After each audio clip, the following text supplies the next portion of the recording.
There we go. Good morning, everybody. Happy Thursday? I believe it's Thursday. It's TCF Live. It's nice to have you all here. My name is Dan Soul. I will be with you for the next 3 hours this morning, so buckle up. Let's start our day. Allegan County, Michigan. This is Judge Scosellis. First offense, they also requested we set this for sentencing at a later date for crime victim rights purposes. Mr. Duffield is the parent or guardian of Addison here present, or has any written impact statement been filed? Thank you, Your Honor. Thank you, Your Honor. No, the victim's parent is not present. No restitution was requested either. Just so the court is aware, the defendant had been drinking alcohol and it was a factor in this incident, but we should be able to proceed to sentencing. Thank you. Okay, but her father's name is Chris Hare. I have no idea what's going to be. Sorry. Ma'am, we'll get to you in a second. I'm asking if the parent or guardian of the victim is present. The prosecutor's office has said no. Reviewing the court file, the settlement conference did not contain any specific sentence recommendations. So with that now, Ms. Here, this is your chance to tell me anything you'd like to for sentencing on this charge of domestic violence. I take accountability for my actions, and I just want you to know that I have a really good relationship with my daughter, and it's a crappy situation, but I'm a good person and I'm a good mother, and I'm just ready to face whatever you've got to give me. Ms. Graver, on behalf of Ms. Here for sentencing. Thank you, Your Honor. When speaking with Ms. Here regarding this incident, she has indicated remorse, and as she's indicated on the record, she does take accountability for her actions. The police report does indicate that alcohol was involved, and when speaking with Ms. Here, it's apparent that she understands that alcohol can contribute to actions being more severe than intended. And she is aware that she had pulled her daughter's hair, and that is something that she cannot do. There was a fight and argument going on between her and her daughter, and due to the consumption of alcohol, I believe that she reacted in a very inappropriate way. And I ask that the court take this into consideration when giving her sentence. Thank you. My concern, Ms. Here, is this is the second time around for you. You have a prior domestic violence charge. In that case, you were given a first offense deferral by the Allegan County Prosecutor's Office. Looks like you successfully completed the domestic violence diversion program, were discharged successfully on November 14th of 24. This arrest was less than a year later for the same thing on November 1st of 25. And as the affidavit of facts in the court file indicates, your blood alcohol content was twice the legal limit to drive at a 0.16 when the police checked you in this case. Given those facts on this charge of domestic violence first offense, first of all, as you're probably already aware, you're no longer able to own or possess any firearms for at least the next 8 years because of your domestic violence conviction this morning. Any possession would be a new felony charge. On the charge itself, we'll place you on probation for a period of 1 year, and that will be with substance abuse and or domestic violence counseling as directed by the probation department. Condition of probation will be that you not possess or consume any alcohol, marijuana, or legal controlled substances other than controlled substances that are prescribed to you by a medical professional. They will have the authority to check you for that here at the probation department, have you checked by the police at your home, or have you physically monitored for alcohol consumption at any point while on probation. The no contact provision with Addison is going to be continued until further order of the court. That would require a recommendation of your probation officer to do so. The charge of domestic violence, the fine is $500. Court costs are $300. State costs and fees are $125. There is a $360 oversight fee for that term of probation for a total of $1,285. Court file is showing you were released from jail on a $1,000 personal recognizance bond, so all of that is due. You will have the entire time on probation to pay that amount on a monthly payment plan set up through the probation department. Finally, for the reasons as stated on the record, I'm going to impose a jail term of 7 days in the Allegheny County Jail, but I'm going to put that out subject to review, which means you're not sentenced to the jail time today. We're going to leave that out subject to review to see how probation goes, and hopefully that will never have to be utilized. As to your probationary sentence, you are not entitled to an early discharge as this is an assaultive offense. Probation department is going to contact you shortly to set up your probation order. What telephone number can they reach you at this morning? 616-218-3774. Morning. Good morning. 5374. Okay, you are free to hang up from the court proceeding. Be available at the telephone number you just gave us. Probation officer will contact you at that number shortly. Good luck to Yes, you, sir. Ms. Spear. Thank you, Ms. Graber. Thank you. Your Honor.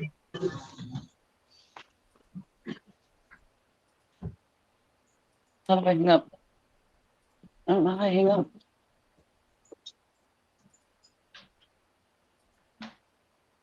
Hey, Stefan, can you hear me?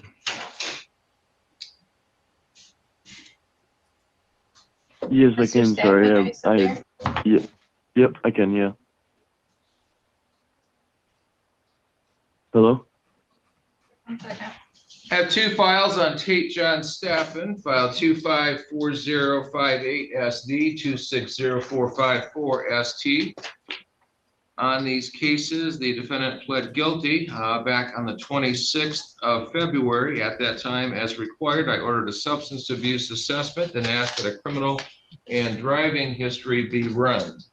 I have received from our probation department an indication by letter dated March 18th that they have attempted on numerous occasions to reach the defendant to set up his substance abuse assessment. However, Mr. Staffen did not answer his phone. They indicate his voicemail is not set up, so they were not able to leave a message.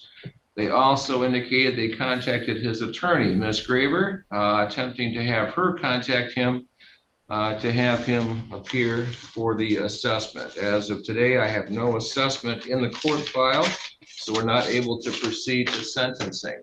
So, Mr. Staffen, we're no better off than we were back in the day of your plea. I'm going to refer you again right now to our probation department for your substance abuse assessment.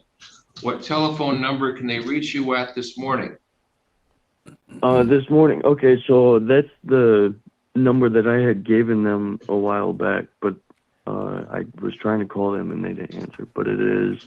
No, the probation 810. department always answers their telephone, Mr. Staffen. They always answer their telephone, so don't tell me they didn't answer their phone. What number are you going to be at right now? Because I'm sending the file down to the probation department right now. 810.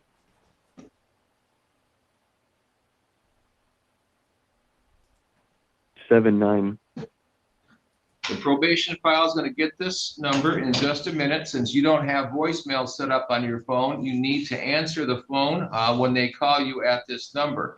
If we don't get the substance abuse assessment done, I'm going to set up a show cause, which means you have to come physically into the court to have that done.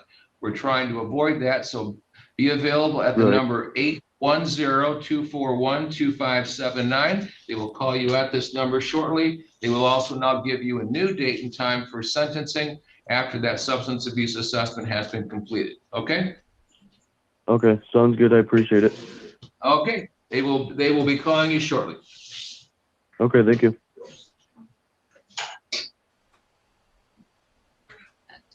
Amanda Willow.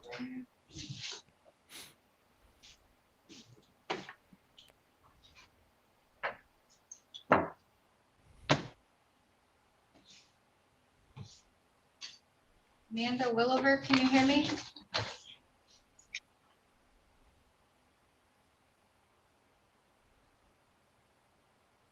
Yes, I can hear you. This is file 253720 SM, People versus Amanda Rose Willover.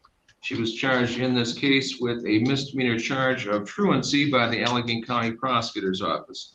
At a pretrial conference on January 8th of this year, the defendant entered a plea of guilty to that charge. At that time, they were requesting a delayed sentence for a period of 60 days. The indication was the defendant will provide the prosecutor's office a record of her child's attendance at school for the 6 weeks after the plea, beginning on Monday, January 12th. If any unexcused absences are in that 6-week period, the defendants will be then sentenced to the charge of truancy. If there are no unexcused absences in that 6-week period, the prosecutor's office agreed to dismiss the case. Mr. Duffield, have you received the proof of that as required by her plea agreement? Thank you, Your Honor. I have received it from the school resource officer, not from Ms. Willover herself. I apologize to defense counsel. I just am emailing this to her now. But there are a number of unexcused absences post the day that we talked about, stretching into February and continuing into March. The record I have cuts off on March 9th. So my reading of this is the defendant has not upheld her end of the agreement. With that, Ms. Willover, we're going to proceed to sentencing on the charge of truancy. Is there anything else you would like to tell me for sentencing this morning? I did send the records to my lawyer. I don't know if she has gotten them. And yes, there are unexcused absences on there, but there's a lot of unexcused tardies, and it has the U with it as well. So, and there's a couple of them with skipping class and not signing in, and those were those ones. So, yeah. Ms. Graver, on behalf of Ms. Willover for sentencing. I have nothing additional, Your Honor. The charge of truancy, the fine is $50. Court costs are $100. State costs and fees are $125 for a total of $275. We'll put this out for payment over the next 3 months. Court staff will mail to you a judgment of sentence, which will indicate everything that I just said, that you were sentenced today on the charge of truancy as the plea agreement was not complied with. You received a sentence of no jail, no probation, fines, and costs of $275 with up to 3 full months to take care of those fines and costs. So with that, you are free to hang up from the court proceeding. Be expecting that in the mail, okay? All right. Thank you. Good luck to you, ma'am. Thank you, Ms. Graver. Thank you, Your Honor. All right, deputies, who do we have first today? Ms. Graver, your last one, Maya Greer, is not here. So, Okay, I will give her a call and have her log on to Zoom. Thank you. Good morning, Your Honor. Okay. Requester for Mr. Small. Aisha Allen.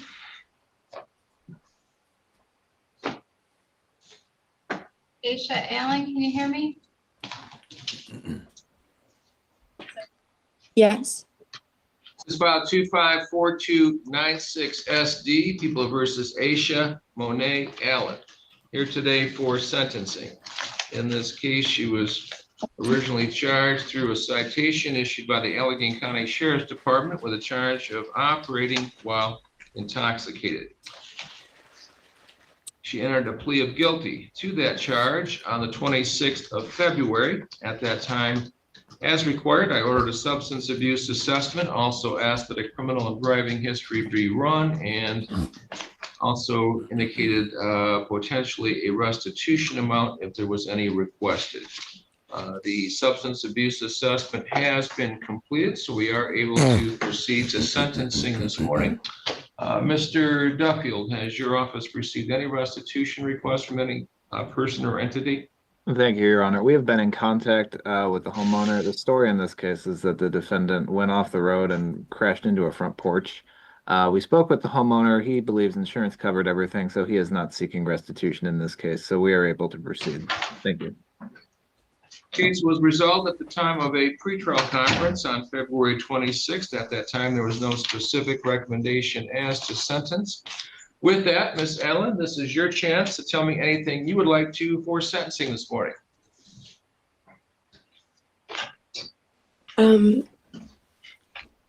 Your Honor, other than what I just have disclosed with my lawyer, and other than that, I really just would like to apologize. Apologize to the court as well as apologize to the victim, or as, you know, just for the situation. I realize the magnitude of my actions, and I also realize how very blessed I am that it was very small and that no one was injured. But I've taken a lot of precautionary measures since the accident just to think more clearly and be more cognizant of all of what my actions and who are being affected by my actions. So I would just like to take the time to apologize for the misuse of the court's time, and take responsibility for what I've done. Ms. Vogel, on behalf of Ms. Allen for sentencing this morning. Thank you, Your Honor. Yes, Miss Allen was going through some mental health issues at the time of this incident. She had just started taking 2 new psychiatric medications toward the end of November, and does believe that it affected her ability to process alcohol. She has not drank or driven at all since this incident happened, and that was, of course, partly due to a requirement by the court. However, she has also told me that this was a personal decision as well, that she will not be drinking. She feels incredibly guilty about what has happened. She has taken full responsibility for it. She is very grateful that there were no injuries. Additionally, she is a full-time student and full-time employee right now. She started school on February 6th. She's working on her master's degree in child developmental psychology, going to school at SMHU. She'll be finishing her first term of her master's in the middle of April, I believe April 14th. She has straight A's right now and anticipates finishing with that as well, and plans to go on to get her doctorate after she's completed her master's program. She's been working full-time since she was 14, and she has continued working full-time as she's been going to school full-time and getting her education. She's been working full-time at her current job since June of last year, which allows her to get health insurance, dental insurance, and tuition reimbursement to allow her to attend her master's program.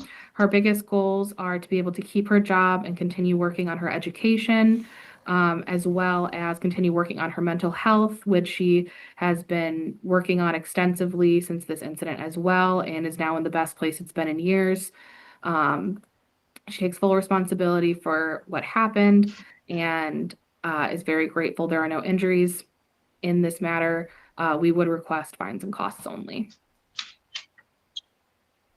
Ms. Allen, reviewing your materials here for purposes of sentencing, do not see any prior drinking and driving offenses. Your blood alcohol level was nearly 3 times the legal limit at a 0.21. You live up in Granville.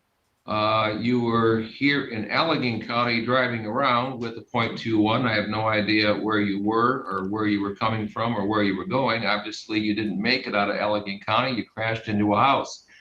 And at this point, it looks like you're not driving because you refused to take a breath test, and you have a 1-year hard suspension from the Michigan Secretary of State's office for refusing to take that breath test. I'm guessing because of that, they drew your blood and found that you were at the 0.21. So my concern is, again, you're from Out County, you're driving around at nearly 3 times the legal limit, and were unable to drive successfully, crashing into a immovable object like a house, which means at that point you were obviously a public safety risk because of your consumption of alcohol and then attempting to drive a motor vehicle. On this charge, we'll place you on probation for a period of 6 months. That will be with substance abuse counseling as directed by the probation department. Condition of probation will be that you not possess or consume any alcohol, marijuana, or illegal controlled substances other than those prescribed to you by a medical professional. They will have the authority to check you for that here at the probation department, have you checked by the police at your home. And because of your extremely high blood alcohol level in this case, I'm going to order physical monitoring for the first 30 days of your probationary period, utilizing either the Scram or SoberLink methods at the discretion of the probation department. Again, your driver's license is gone both because of the fact that you refused to take a breath test and because of your conviction for operating while intoxicated. So a specific condition of your probation is that you not operate a motor vehicle unless you become licensed to do so by the Secretary of State's office, which, unless the circuit court overrides that, will not happen during the course of your probationary sentence. So getting caught driving for any reason would be a violation of your probation. On this charge, they'll also require completion of a victim impact panel. The charge of operating while intoxicated, the fine is $500, court cost $400, state costs and fees are $125. There is a $180 oversight fee for that term of probation and a $100 fee for the substance abuse assessment for a total of $1,305. Court file shows you released from the Allegan County Jail on a $500 personal recognizance bond, so all of that is due. But you will have the entire time on probation to pay that amount on a monthly payment plan set up through the probation department. Finally, as to your probationary sentence, required to advise you that you are eligible to be discharged at the halfway point if you have completed all the terms and conditions of your probationary sentence at that time. So in your case, probation could be concluded in as soon as 3 months. Be setting the file down to our probation department. They're going to contact you this morning to set up your probation order. What telephone number can they reach you at today? 616.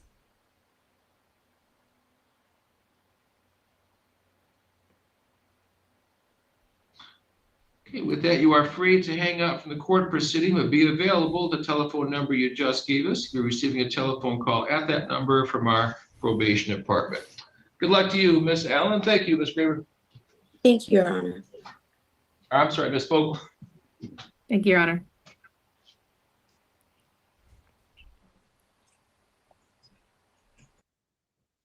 Jason Sterner, can you hear me? Yeah, I can hear you.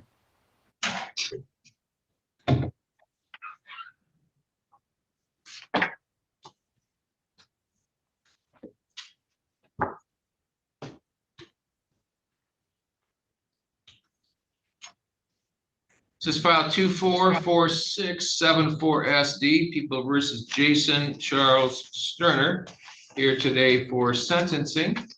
On the 26th of February, he entered a plea of guilty to the charge of operating while intoxicated. At that time, the prosecutor's office dismissed an additional charge of driving while his license was suspended. At that time, as recorded, I ordered a substance abuse assessment, asked that a criminal and driving history be run. Both of those have been completed, so we are able to proceed to sentencing at this time. The prosecutor's office, in the written pretrial statement, agreed to make no recommendation as to what Mr. Sterner's sentence should be. So with that, Mr. Sterner, this is your chance to tell me anything you would like to for your sentencing this morning. Your Honor, I don't really have too much to say. I just want to say that, I've come a long way from where I originally was at in life. I've got a full-time job. I've got a seasonal landscaping business that I do during, the spring and the summer. I've got 2 kids. I've been working from 5 to 5. I've been doing a lot better than what I was doing in the past. And I just hope you could take that into consideration, that I am really trying and that I have been doing much, much better than what I was. That's all I've got to say, Your Honor. Ms. Vogel, on behalf of Mr. Sterner for sentencing this morning. Thank you, Your Honor. Yes, at the time of this incident, Mr. Sterner was very young. He made a huge mistake. He was getting involved with the wrong crowd, and since this incident, he has stopped going to parties, stopped hanging out with that crowd, spending time with them. He's gotten sober and has been sober for over a year. He goes to recovery meetings every week at a church in Lawton. He's also been working full-time and has started his own small landscaping company. He currently has a full-time job at Alternative Fuel Technologies, and I actually had a statement from his supervisor who wanted me to tell the court that he's been doing a phenomenal job at work, and they're so glad they hired him. Additionally, he had one daughter at the time. Since then, though, he has gotten engaged. Him and his fiance have had a second daughter. He's very committed to his family. He's committed to his sobriety, and he's committed to his work. As Mr. Sterner said, he's come a long way from where he was when this incident occurred. And additionally, Your Honor, operating while intoxicated is not considered a serious misdemeanor under MCL 780.811. There is a presumption under MCL 769.5 of jail and non-probation sentence, and we would be requesting fines and costs only in this matter. Thank you, Your Honor. So Sterner, you've been on bench warrant status since January of 25, so for about, what, 14, 15 months now. When I sentence people on those situations, I have to go back and do what I would have done had you been sentenced when you were supposed to. Otherwise, it'd be rewarding people for jumping bond and skipping court. So I am going to do the same as I would had you been sentenced back in the time of your original incident. Reviewing the materials for sentencing today, you have a prior conviction for being a minor in possession of alcohol in 2022 out of the Van Buren County District Court. You then, 2 years later, had a conviction also in the Van Buren County District Court for being a minor operating a motor vehicle with any blood alcohol content. And that was a incident date of October 19th of 2024. This charge here in Allegan County occurred about 3 weeks later. You were arrested here on November 9th of 24. I'm guessing while that case in Van Buren would have still been pending. And at the date and time of this incident, you weren't even legal to drive. Your driver's license was suspended. So you had a case in Van Buren, you had a case here, and you were given a PR bond and jump bond. And bench warrant was issued for your arrest in January of 25. How were you eventually arrested on your bench warrant? I'm sorry, Your Honor. How were you eventually arrested on the bench warrant? I had a couple people living in my house, and they had an accidental discharge while I was at work, and some Van Buren County Sheriff's deputy. What's an accidental discharge? He was cleaning his firearm, and he didn't know there was a round in the chamber, and he shot it. Okay. So the police were called for that. Yep. And then I was called to come back since I was the primary homeowner. So I had left work and I went back that day. Originally, they were just going to let me go back to work until they found out that I've had an outstanding warrant. Okay. Well, you answered my question. You never turned yourself in. The police found you. Okay. So in any event, at this point, again, this is the third time you've been to court for an alcohol-related offense. One for being a minor in possession of alcohol. Two for then drinking after consuming alcohol. Blood alcohol in this case was a 0.11. So given those facts, I do believe that I am going to overcome the presumption of a first offense, which would be for no jail or no probation. And again, we'll do what I would have done had you been in court back in 25.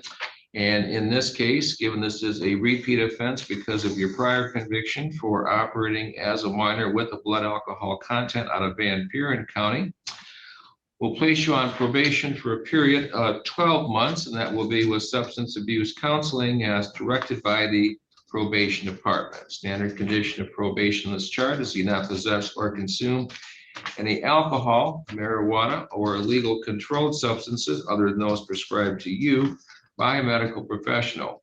They will have the authority to check you for that here at the probation department, have you checked by the police at your home, or have you physically monitored for alcohol consumption at any point while on probation. on this charge will also require completion of a victim impact panel.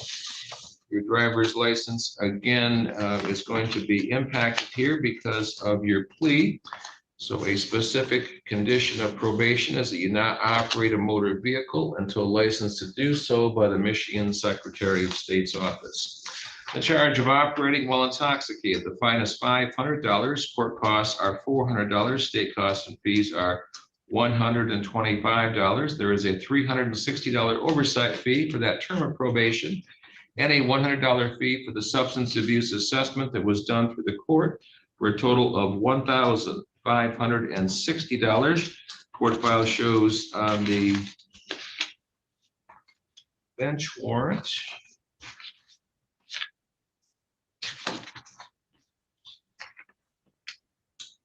He posted a $3,500 surety bond. So all of that is due. You will have the entire time on probation to pay those fines, costs, and fees on a monthly payment plan set up through the probation department. As to your probationary sentence, required to advise you that you're eligible to be discharged at the halfway point if all the terms and conditions of your probationary sentence have been completed at that time. So in your case, probation could be completed in all soon as 6 months. Our probation department will get this file shortly and will call you to set up your probation order over the telephone. What telephone number can they reach you at today, sir?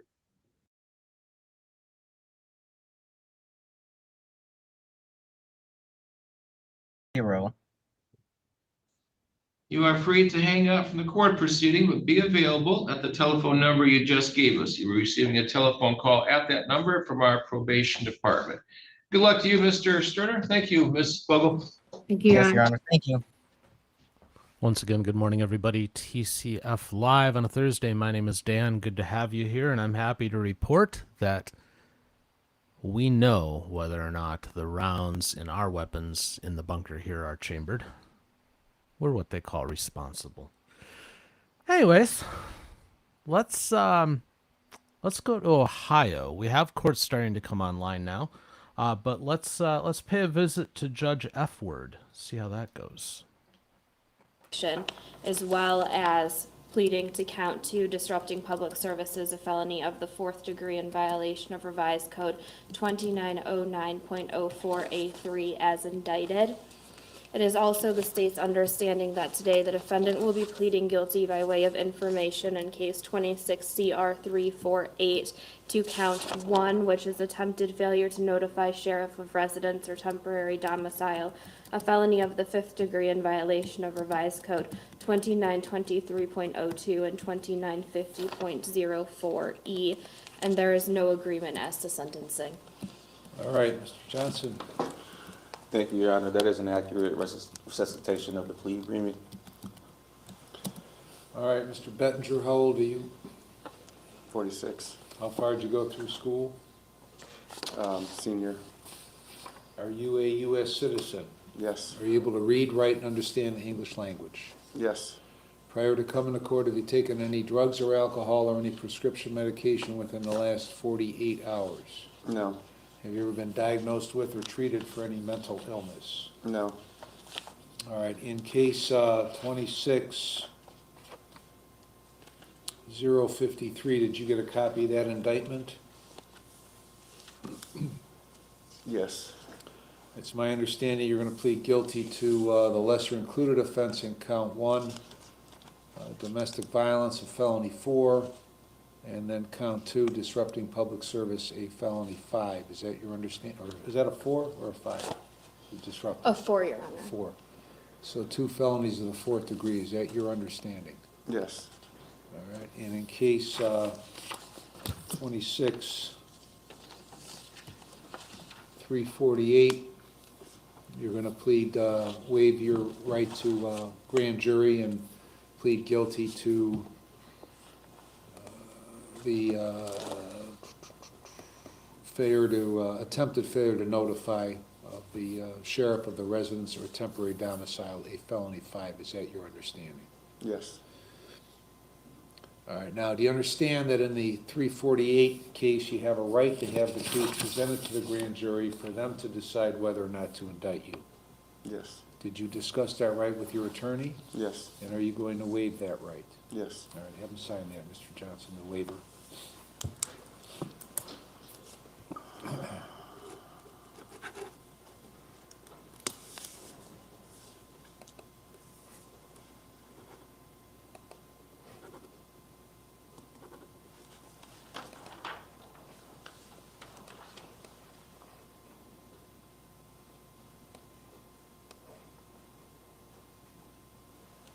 Your Honor, I've witnessed Mr. Johnson and the defendant sign the waiver of indictment, and I have signed it myself in the court. All right, I'll accept the waiver of indictment. Now, before I accept your guilty plea on both these cases, I need to determine that you know and understand the constitutional rights you'll be waiving, the consequences of your guilty plea and the maximum penalty I could give you, and I need to be satisfied that your guilty plea is being made freely, knowingly, and voluntarily. I'm going to ask you some questions. If you don't understand the question, then stop me and let me know that. If you want to talk to Mr. Johnson some more, let me know that, and I'll give you more time. You understand that? Yes. You have a constitutional right to have a trial, either to me or to a jury of 12 Lake County citizens. Do you understand that right? Yes. Are you waiving that right? Yes. If you go to a jury trial, all 12 members must agree to a guilty verdict before you can be found guilty. Do you understand that right? Yes. Are you waiving that right? Yes. If you go to trial, the prosecutor will call witnesses to testify against you. Do you understand the prosecutor must prove you guilty beyond a reasonable doubt at a trial? Yes. After the witnesses are done testifying for the prosecutor, then you have the constitutional right to have your lawyer cross-examine those witnesses. Do you understand that right? Yes. Are you waiving that right? Yes. If you go to trial, you have the right to have witnesses come and testify for you. Do you understand that right? Yes. Are you waiving that right? Yes. If those witnesses refuse to come to court, I'll issue an order called a subpoena to make them come and testify. Do you understand that right? Yes. Are you waiving that right? Yes. You have the right to testify at trial if you want to. Do you understand that right? Yes. Are you waiving that right? Yes. You have the constitutional right to not testify at trial if you do not want to. Do you understand that right? Yes. Are you waiving that right? Yes. If you decide not to testify at trial, nobody is permitted to comment on that decision. Do you understand that? Yes. If you go to trial and you're found guilty, you have the right to appeal the guilty finding. Do you understand that right? Yes. Are you waiving that right? Yes. If you file an appeal, you have the constitutional right to have a lawyer represent you in the appeal. Do you understand that right? Yes. Are you waiving that right? Yes. If you could not afford to hire a lawyer, one would be provided at no cost to you. Do you understand that? Yes. If you file an appeal, you're entitled to have a transcript of all the hearings in this case. Do you understand that right? Yes. Are you waiving that right? Yes. If you could not afford a copy of those transcripts, they'd be given to you at no cost. Do you understand that? Yes. If you plead guilty today, you will not have the right to appeal the guilty finding. Do you understand that? Yes. Do you have any questions about any of these rights? No, I do not. You still want to plead guilty on both these cases? Yes.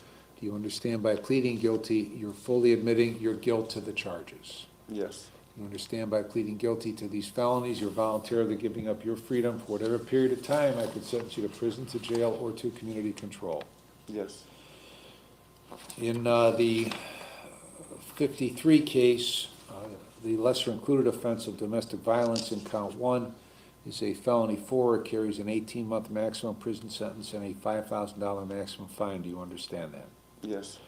In count 2, disrupting public service, it's also a felony 4 with an 18-month maximum prison sentence and a $5,000 maximum fine. Do you understand that? Yes.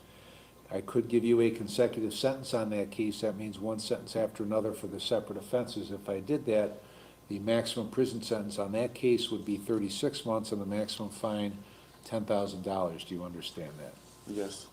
On the 348 case, failure to notify is a felony 5. It carries a 12-month maximum prison sentence and a $2,500 maximum fine. Do you understand that? Yes. Now, if I made the sentences consecutive, not only count to count in the 53 case, but one case to the next, then you face a maximum prison sentence of 48 months and a maximum fine of $12,500. Do you understand that? Yes. Any question about the penalties? No. All right. Are you presently on post-release control to the parole authority? No. Do you understand that your felony conviction prevents you from owning or possessing a firearm? Yes.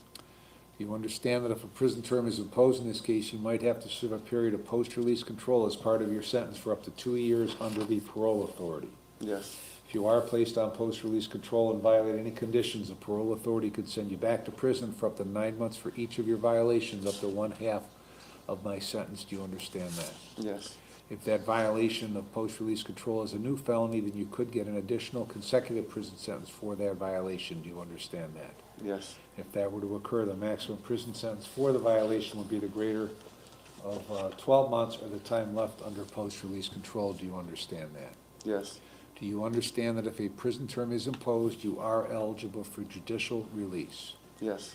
On these cases, I could put you on community control for up to 5 years, but if you violated the conditions, I could send you to prison for 48 months. Do you understand that? Yes.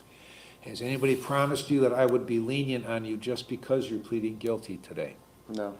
Has anybody promised you what I will sentence you to in this case? No. Do you understand I do not have to follow the sentencing recommendation of either the prosecutor or your lawyer? Yes. Have you had enough time to talk with Mr. Johnson before pleading guilty today? Yes. Has he discussed everything about your case and answered all of your questions? Yes. Are you satisfied with the advice he has given you? Yes. Have you been threatened or coerced in any way to plead guilty today? No. Are you freely, knowingly, and voluntarily entering your guilty plea? Yes. Do you have any questions at this point? No. All right, Ms. Gold, if the 2653 case went to trial, what would the evidence show? Thank you, Your Honor. The facts would show that on January 6, 2026, in Willoughby, Lake County, Ohio, the defendant struck Heather Conyers in the face with his hand, causing physical harm. She was a household member. At that time, the defendant had been previously convicted of domestic violence in the Painesville Municipal Court, case number CRB 701, dated June 29, 2000. When Ms. Conyers tried to call 911 to call the police to report what had just happened, the defendant took her phone and threw it to the ground, breaking it, which impeded her ability to call emergency services. All right, Mr. Johnson, anything to add to those facts? No, Your Honor. Mr. Bettinger, did you hear what Ms. Gold said, that the facts would show if that case went to trial? Yes. Are those facts true? Yes. What is your plea to the lesser included offense in count 1, domestic violence, a felony of the 4th degree? Guilty. What is your plea to count 2, disrupting public service, a felony of the 4th degree? Guilty. Ms. Gold, if 348 went to trial, what would the evidence show? The facts would show that between July 1st, 2025 and January 6th, 2026 in Lake County, Ohio, the defendant knowingly and with sufficient culpability for commission of the offense of failure to notify engaged in conduct that would constitute that offense, being that the defendant was residing in Lake County, Ohio without personally going to the sheriff as required under revised code 2950.04 and registering with that sheriff his intent to reside in Lake County. All right, Mr. Johnson, anything to add to those facts? Mr. Bettinger, did you hear what Ms. Gold said the facts would show if that case went to trial? Yes. And are those facts true? Yes. All right, what is your plea to the failure to register a felony of the 5th degree? I'm guilty.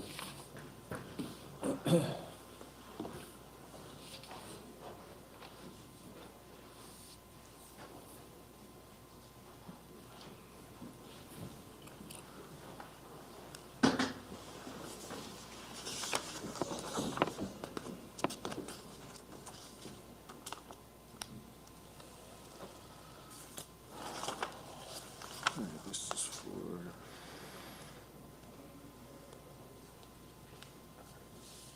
Yeah, this is for the first case. This is for the department case. Okay.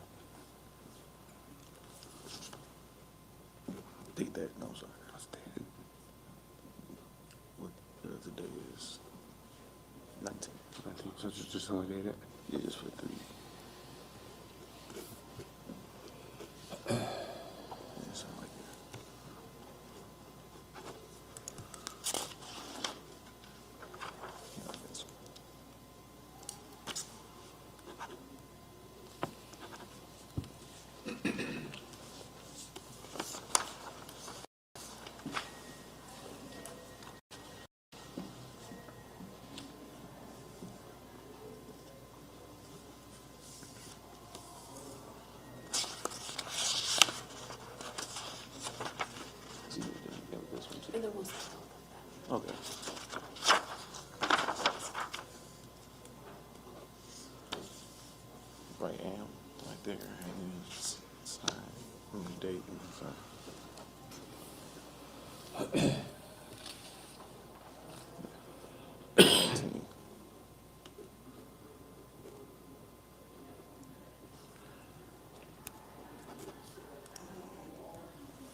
Your Honor, I've witnessed Mr. Johnson and the defendant sign the written plea of guilty for both cases, and I have signed the oath of open court.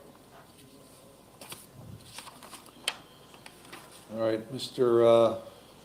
Bettinger, on case 26053 on this written plea of guilty, is that your signature? Yes. Did you sign it voluntarily? Yes. And do you want me to accept your written plea of guilty? Yes.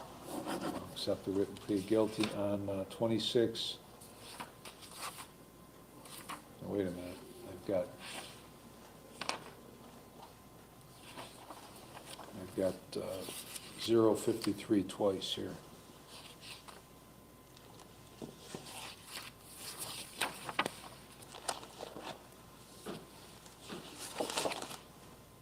I need the 348. He signed 53 twice. So I need the failure to register. Yes. All right. Okay, right here. Nice and okay.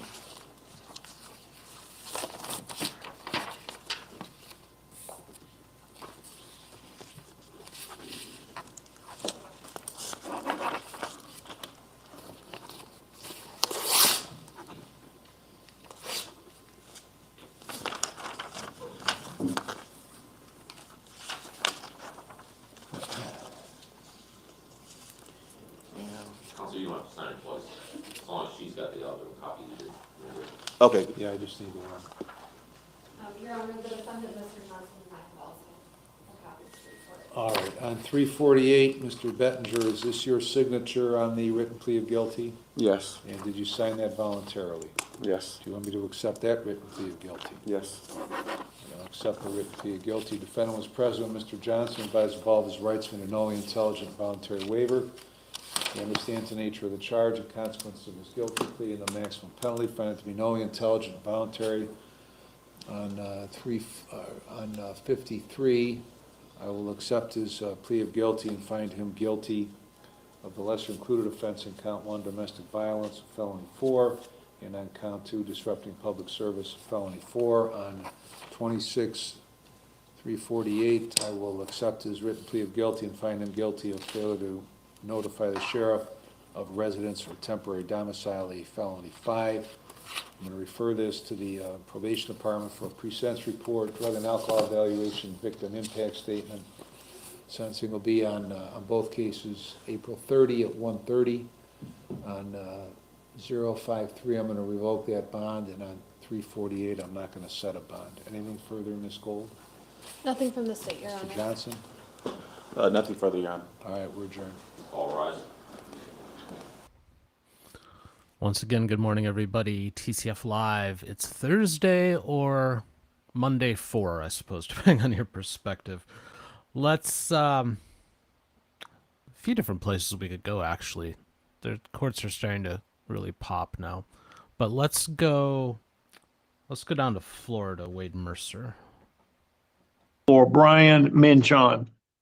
Thank you. Can you see and hear all of us, Corporal? Yes, I can. Perfect. Let's go ahead and take Mr. Graham's case first. Mr. Minchon also has friends or family in the courtroom. Mr. Graham. Oh, yep. Mr. Minchon, good morning. Mr. Minchon, as you heard, your attorney, Mr. Graham, is present. Hold on. You said Mr. Graham. I'm sorry, I'm confused. Mr. Waylon Graham is the attorney. Mr. Minchon is the defendant. I'm sorry, I wasn't clear. I apologize. We have a defendant named Mr. Graham. We'll do him in just a moment. So Mr. Minchon, Mr. Brian Minchon, your mother, your father, your cousin, and your sister are all in the courtroom. Mr. Waylon Graham's representing you this morning. You're accused of one count of sexual battery on a person less than 16 years of age. I've read the complaint. There is probable cause in the complaint Mr. Minchon, I believe you have little or no prior criminal history. I think no prior criminal history is what I saw this morning. So I'm going to listen to Mr. Graham. I'm going to listen to the state, and then we're going to set your bond or release conditions. Mr. Graham, anything on behalf of Mr. Minchon, sir? Yes, sir, Judge. There's several things you need to know. This investigation had gone on for, I don't know, maybe a couple of weeks, Your Honor. During that period of time, we were fully aware of the investigation, and I talked to the case agent several times. During that period of time, we made arrangements for Mr. Minchon to voluntarily surrender should they develop sufficient probable cause. During that period of time, Mr. Minchon made no effort at all to flee the jurisdiction. He stayed in touch with me nonstop. And when I got a call from the investigator that they had a signed warrant, we made arrangements for him to voluntarily surrender last night at 8 p.m. and his mother took him up there. A few things you need to know. To my knowledge, he has no prior criminal record. His mom and dad grew up in Jackson County. His grandparents were born and raised in Jackson County, and then his great-grandparents were in Jackson County. His mother works for Homeland Security. This young man is not a flight risk. He has extremely strong ties to the community going back 3 generations. And Judge, the other thing that I just want to touch on, this is not a case of some type of pervert hiding in a park to molest a little bitty girl. Mr. Minchon is a teenager. He had a consensual interaction with another teenager, and here we are. Judge, can I add something if Mr. Graham don't mind also? Just to let your court be aware, he's a senior at Mariana High School as well. Thank you, Mr. Graham. And in reading the complaint, I think I'm probably the judge that signed the warrant. And I don't disagree with anything you said. It was a consensual act, but under Florida law, the alleged victim was of such a young age they can't legally consent, Yes, although factually that may be a factor at some point. Mr. Mitchell, anything on behalf of the state? I guess the only thing that we can add to that is that as a condition of his bond, we add the standard that usually comes with this, which is no unsupervised contact with minors. The problem is his age and He's in student school, status, yes. so we have to figure out a way to do that. I think So- you could add the condition outside of school. The problem with that is if he plays a sport or goes to sporting events or even the prom, or homecoming, that's an issue. My preference would, obviously, there's going to be a condition, no contact with the alleged victim. Are there other conditions other than that person? And I'm not deaf to your request. We need to keep him away from any minors in a car. So how do we do that? But at the same time, give him some flexibility to attend normal high school events as long as they're safe. Just a second. You don't have to say anything because you've got an attorney. You've got a very good attorney. Let the attorney speak and he'll say anything he needs to say. Mr. Mitchell, any other ways we may be able to craft that? And we'll see what Mr. Graham's suggestions are. I think given this situation, and also I believe Mr. Graham's probably going to emphasize that with this defendant about the dangers of the charge that he's faced, and we're fine with just no contact with the victim. So let's talk about bond. I can't give a conditional release on the first degree felony, but I'm aware of the allegations, Mr. Graham, that you pointed out. So it's not your typical charge of sexual battery. It's a very atypical charge. So, Mr. Graham, the first question is, I have and I do fairly commonly set a cash bond, but only if both sides agree. You're aware of the statute as well as I am that it kind of prohibits that, but if both sides agree, I don't have a problem doing that. Is your client's preference a cash bond or a surety bond, knowing that I would normally do is I would set the 10%, they would pay a bondsman as the cash bond? If I'm going to set a cash bond. Mr. Graham, have you had a chance to talk to your client about that possibility? Yes, what I would like to do, Judge, if I'm understanding you right, when you do it a certain way, they can pay the 10% to your designee at the courthouse, and then when the case is over, they get that back. Sort of. I just set a cash bond. They pay it to the jail like a normal cash bond. And if the case is dismissed, it's returned. If the case is not dismissed, and I'm talking to the family, Mr. Graham, if the case is not dismissed, then under Florida law, if there are fines and court costs to pay owed, it goes towards fines and court costs, and the balance is then returned to whoever posted the cash bond. Okay. I like the way you normally do it, Judge. Mr. Mitchell, what are your thoughts on the cash bond, first of all? Got no objection to a cash bond. I know there's no restitution owed, and I really like that when there's restitution owed, but it's for someone with no prior charges here. So I don't know if you could consider it restitution, but there was like a sexual assault kit that was done. There may be costs that come about that. I don't know for certain, but as it pertains to the cash bond, I have no objection to it. Given the seriousness of the charge, as well as the points that Mr. Graham has pointed out in favor of Mr. Minchin, what's the state suggested bond in this case? I know I normally don't ask, but in this case, this is not your typical first degree felony. Yeah, it still is a first degree felony, but we could probably treat it as maybe a second degree felony type bond purpose or. Okay, thank you. Mr. Graham, any suggested bond requests, sir? Well, Judge, as low as possible, but within reason. The family is not wealthy, and they're just not wealthy, Your Honor. They're just good, hardworking folks. So reasonable, but be as gentle as you can, Judge. Okay, what I'm gonna do is I'm gonna set a $3,500 cash only bond. That's the equivalent of a $35,000 surety bond. So it's $3,500 cash. So what that means to the family, you post $3,500 cash, the jail will send it to the clerk holds it. If the case against him is dismissed, that money is returned to whoever posted it. If it's not dismissed, I've already explained the process. But normally this charge without little different facts is a $100,000 bond in Jackson County most of the time. So be aware of that. So as soon as that cash bond is posted, there's going to be a condition of no contact with the alleged victim. I don't know if the curfew is really appropriate with this kind of case, although this supposedly happened late at night. I'm considering a curfew to the family.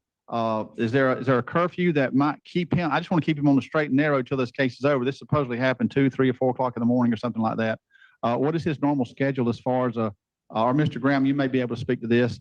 If I'm imposing a curfew, I don't want to restrict him from extracurricular activities, but obviously he needs to be in bed at a certain time. Mr. Graham, any input on that?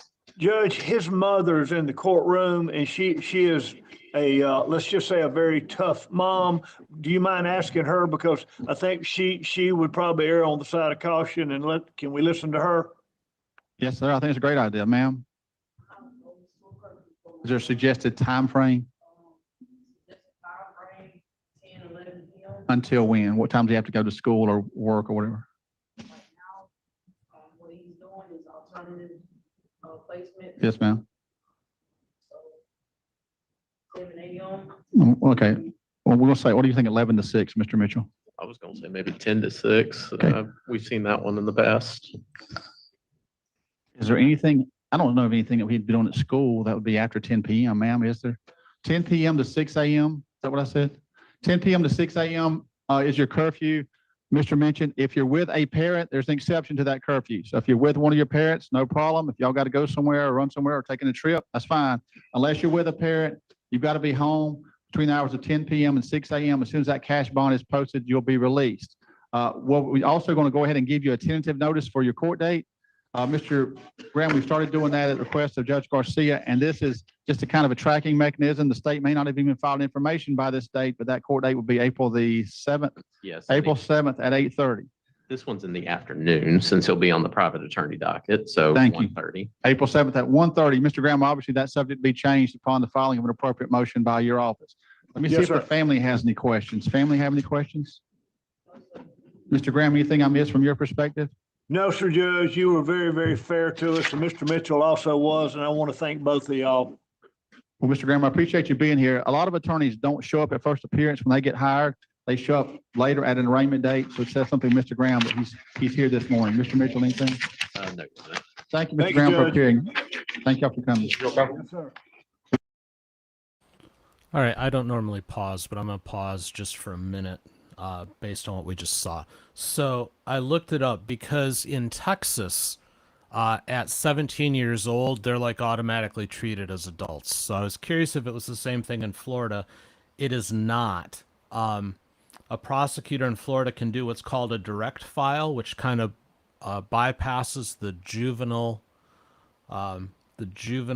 situation, the juvenile process, and puts them into an adult court.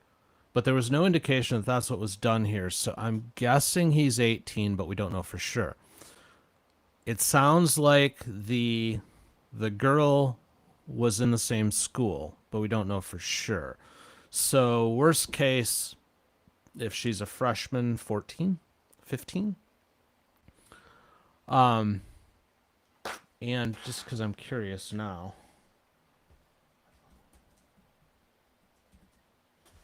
Florida age of consent. Florida age of consent is 18.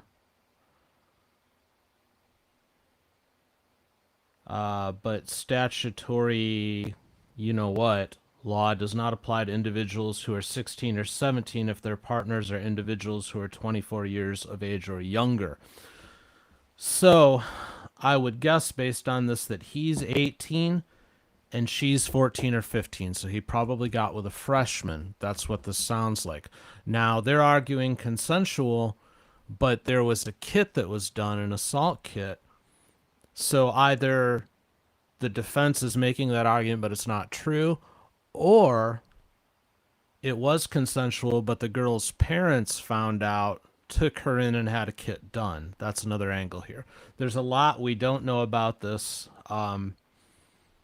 Ashley, if you could take note of this person's name, and we can try to follow him if we can, if he ends up in front of a felony judge who will stream. But I just wanted to give you more context based on what we know, based on the laws. So it sounds like he's 18 and she's 14 or 15. That's my best guess. Anyways, let's get back to it. We do have one more person that has friends or family here. Wish you the best, Mr. Minchin. Yes, sir. And that is Ty Adrian Graham.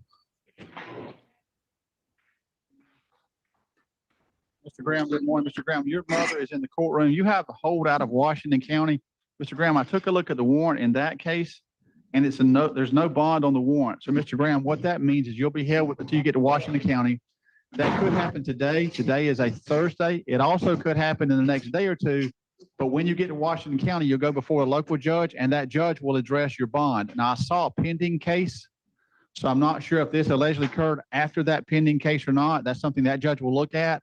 So you may or you may not get a bond once you get over there. Am I right? You do have a pending case, correct? Yeah. Am I wrong? Two warrants, 66 and 68, they're both at the same time. Or, Mr. Graham, you do not have a pending case? I'm out on bond. Oh, yeah. So you're out on bond, but what I don't know is if this charge allegedly occurred after he was out on bond. If it did, the judge over there very well may revoke his bond. If it didn't, it can't revoke his bond if it happened before. So I'm talking to your mom now. He'll go to Washington County probably the next couple of days, possibly even today. Then he'll go to another first appearance. He may or may not get a bond depending upon those factors I mentioned. Ma'am, do you have any questions? Mr. Graham, do you have any questions? All right. Wish you the best, sir. Mr. Graham, there is a condition of no contact with the alleged victim. So, Corporal, make sure you know there's a condition of no contact with the alleged victim, please. yes, sir, I will. Thank you. And we can go back to the top of our list then. The next case will be Charles Gilly. Thank y'all.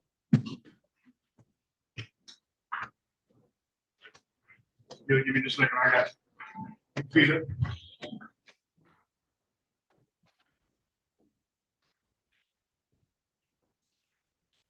Mr. Gilly, good morning. Mr. Gilly, you're here for first appearance accused of one count of resisting an officer with violence and one count of battery on an officer, firefighter, EMT, or healthcare professional. I believe it's a healthcare professional of the allegations in your case, but I'm not positive. I did read the complaint. Yeah, hospital personnel. Is that the same statute? They get in charge of EMT, so I don't know if that's appropriate or not, but that's how they got charged, so. Well, hospital personnel and EMT, it's the same degree crime. I'm not sure if that's the same. Anyway, it's the same degree crime. So third degree felony. Mr. Gilly, so there is probable cause, but Mr. Gilly, my review of your criminal history is that you have no prior criminal history. So Mr. Gilly, I'm going to appoint the public defender's officer to represent you for first appearance purposes. Listen to Mr. McDaniel and Mr. Mitchell, and then we'll see where we go from here. Mr. McDaniel. Your Honor, Mr. Gilly has been he had surgery on his, recently had surgery on his hip, and they tried to repair that. I think he's been in the rehab for about a year. They got him on all kind of medications and stuff. And, I talked to him, he's very confused and he does not recall anything. And, I think this may be more of some kind of medical issue than it is a crime. I'm just asking the court to maybe give him an ROR. I think that I know that the Life Management interviewed him yesterday, and they felt like he needed to be Baker acted, and that Baker Act has been completed. And so if he's released, he would go to the Baker facility.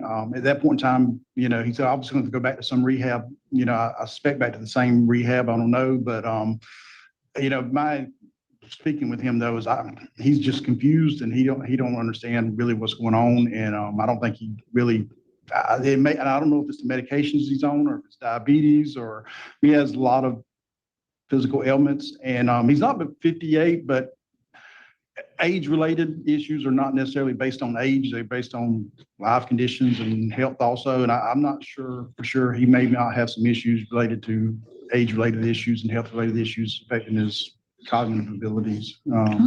Thank you, Mr. Mitchell. Your Honor, we're not opposed to the ROR condition as long as we can make sure that once the ROR is in place, he does go to the Baker Act facility. And the Baker Act has already been signed? Correct.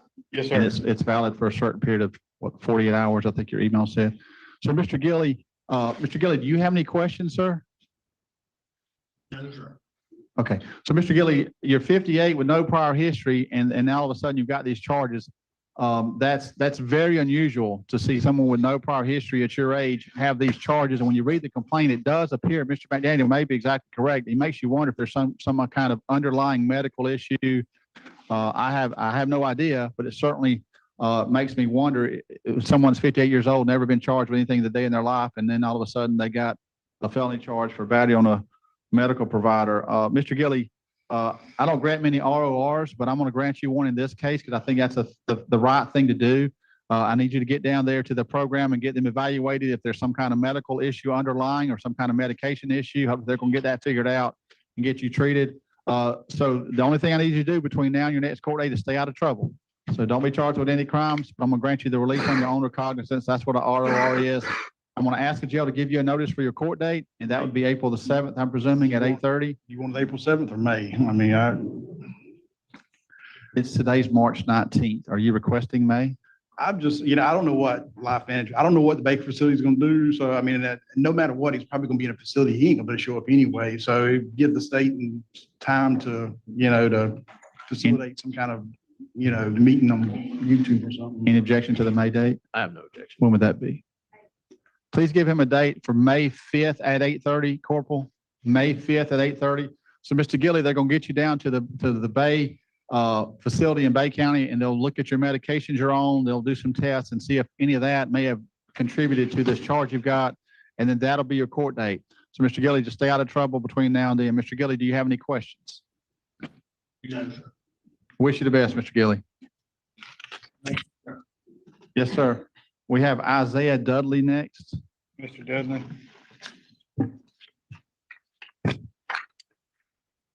Judge, did you receive a complaint for that one from Mr. Dudley? Did I see the complaint? Well, yeah, it was filed. I went and read it. Yes, sir. Okay, I didn't know the case number, so that's what I was, oh, there it is right there. Yeah, so I think this one, when they submitted it originally, they had their agency case number on the warrant, and I had to reject it because the clerk's case number has to go there. I got you. But the warrant I have has 26-118 MM. Isaiah Dudley. Mr. Dudley, come on up. Mr. Dudley, good morning. Mr. Dudley, you're here for first appearance accused of 2 counts of misdemeanor battery. Mr. Dudley, there is probable cause for the charge. Mr. Dudley, according to the complaint, I haven't seen the video, but according to the complaint, there's video evidence that corroborates their version of what happened. Mr. Dudley, I'm going to appoint the public defender's office to represent you. I'm going to ask that you listen to the 2 attorneys, and then I'm going to set your bond or consider release options in just a moment. Mr. McDaniel, anything? Your Honor, if, the complaint, what they said in the video is accurate, it's, troublesome. I think it's probably more closely related to disorderly conduct than a battery, but they may be it's a close call and probable cause. I mean, it does say they tries to, I don't know if it actually says the video that they actually touched or anything. I think that it was that them just saying that, but the video I don't think showed that when I read the complaint, if I recall. And it clearly it may show a disorderly conduct charge, and we're just asking for reasonable bond and taking under the circumstances of it. Mr. Dudley should know better at his age, but if it's accurate, Mr. Dudley, I mean, if there's a video of it, but Your Honor, I'm gonna give you a chance in just a second, Mr. Dudley. Let me listen to the attorneys, and I'm gonna see if you have any questions.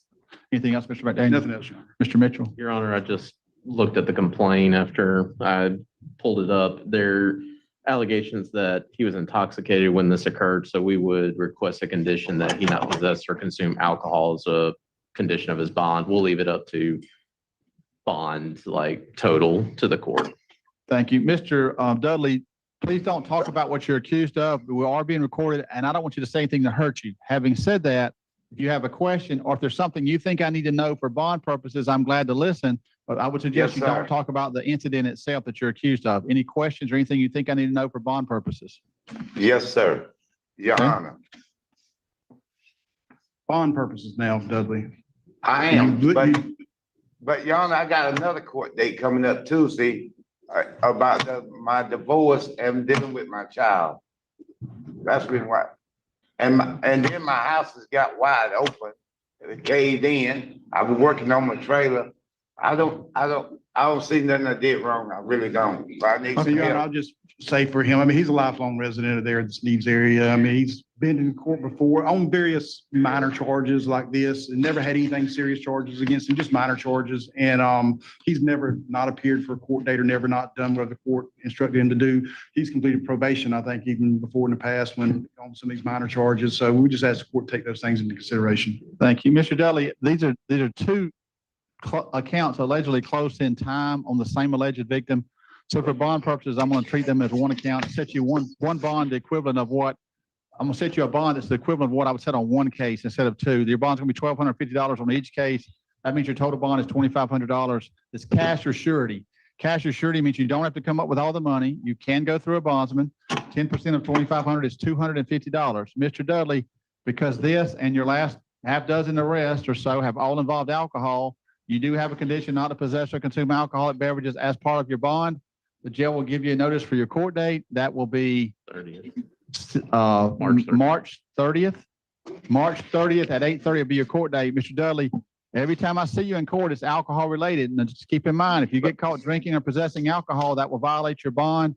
But it's a $250 bond if you go through a bondsman and they charge you the normal 10%. You will get to use the phone in a few minutes, sir. You do have a condition of no contact with alleged victim and no contact, which was it, Dollar General? Yes. No contact with any Dollar General. And the reason I'm doing any Dollar General is because sometimes they work at different locations and I don't want you to run into her. So go to Dollar Tree or go to, what's the other, Family Dollar or Walmart or wherever to get, don't go to any Dollar General because I don't want this thing to get any worse. Mr. Dudley, do you have any questions, sir? Yes, sir. Well, when the lady said, well, I don't want you back here on the premises anymore, so I just left. I ain't been back since. I didn't know what was going on anyway. All right, any My mind was focusing on back there at the house and dealing with my child. Well, hopefully you're going to get out of there today. Hopefully you'll post that bond and you'll get to use the phone in just a few minutes, sir. We have James. That's $250. If you go through a bondsman and they charge you 10%, it'd be $250. They may charge you a little less than that and work on payments on the rest, but they charge you the full 10% up front. It'd be $250. Yes, sir. Okay, thank you. Have a good day. We have James Tucker next. Mr. Tucker, good morning. Mr. Tucker, you're here for one count. You're accused of one count of driving while license suspended as an habitual traffic offender. You're accused of a third-degree felony. I think you're already out on bond, Mr. Tucker. Is that correct? Yes, sir, Correct. but I've never, I am That's out Mr. of Tucker. bond. Mr. Tucker, I'll speak for you. Hang on. Okay. So, Mr. Mitchell, Corporal, help me out with this. We requested a drug test this morning because that was a condition of his bond. And Mr. Goodson told me that Mr. Goodson had been informed by the jail that Mr. Tucker is not willing to give a drug test. Is that right, Corporal? Correct. I want to know about the other thing I was talking about though. Doesn't matter. If you don't give a drug test, I'm going to revoke your bond either way. I get that. I understand. I'm over bond for vote, but I'm talking about the charge. Mr. Tucker, I'll take care of this, Mr. Tucker. Let me talk, okay? All right. So on the charge itself, on the bond on that charge, Mr. McDaniel, anything? Your Honor, we understand what the court's going to do and hold it without bond, but I mean, I've dealt with Mr. Tucker several times and he's never had a driver's license in his life. So it's almost an impossibility that his license are habitualized because he's never had a driver's license. I understand that it's going to be a difference without a whole lot of difference. But I don't think he's ever had a driver's license. I just going off my recollection with him in the past, the same charges and his pending case is actually a no valid driver's license, the one that he's on bond on. So you're thinking it may wind up being a different charge, maybe like being no valid Right. eventually? It's a no valid, but it's a difference without any, except it's just not a. Thank you for that. Mr. Mitchell, anything? I have no objection if you want to treat this as kind of like a no valid DL charge instead of habitual, but like I said, like you said, we're requesting that his bond be revoked in 25559 CF. Yeah, so I think Mr. McDaniel is right, looking at his driving record here. So Mr. Tucker, what I'm gonna do for bond purposes only, I'm gonna treat this as a multiple no valid driver's license. Your bond's gonna be $5,000 cash or surety. I am revoking your bond in case 25-559 CF. For multiple reasons. Number one, you got a new charge. Number two, you had a condition of no driving in that charge. Number three, you refused your analysis, which were all conditions of his bond. So Mr. Mitchell, if you can get me an order revoking his bond because there's probable cause for those things, I'd appreciate it. So Mr. Tucker, we're going to give you a court date for felony court, which is April the 7th. But if the state does change this to a misdemeanor, I may see you in misdemeanor court. As far as your bond being revoked, you'll get a different court date in that case. Mr. Tucker, any questions? All right, sir. Wish you the best. If we make this a no valid DL, I think his court date would be April 9th since he'll be in the jail. Give y'all time to look at that and see what y'all want to do. But looking at the driving history in front of me, it looks like he's never had a driver's license. So I think Mr. McDaniel may be right. Mr. Mitchell, anything else for first appearance purposes? For first appearances, no, Your Honor. And Corporal, anything else? All right, since they're wrapping it up, let's head back up to Michigan. Judge Dad, say good morning there. Starting April 6th. Can you do that? Yeah. What are you going to do if you don't have the money then?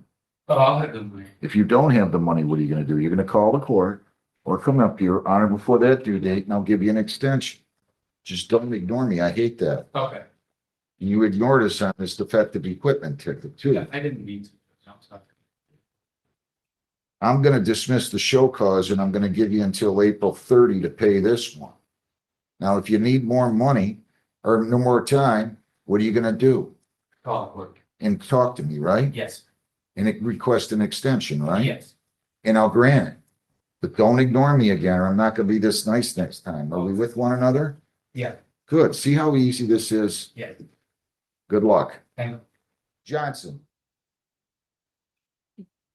Boratarius Brandon Johnson, 26B1501988 and B and C.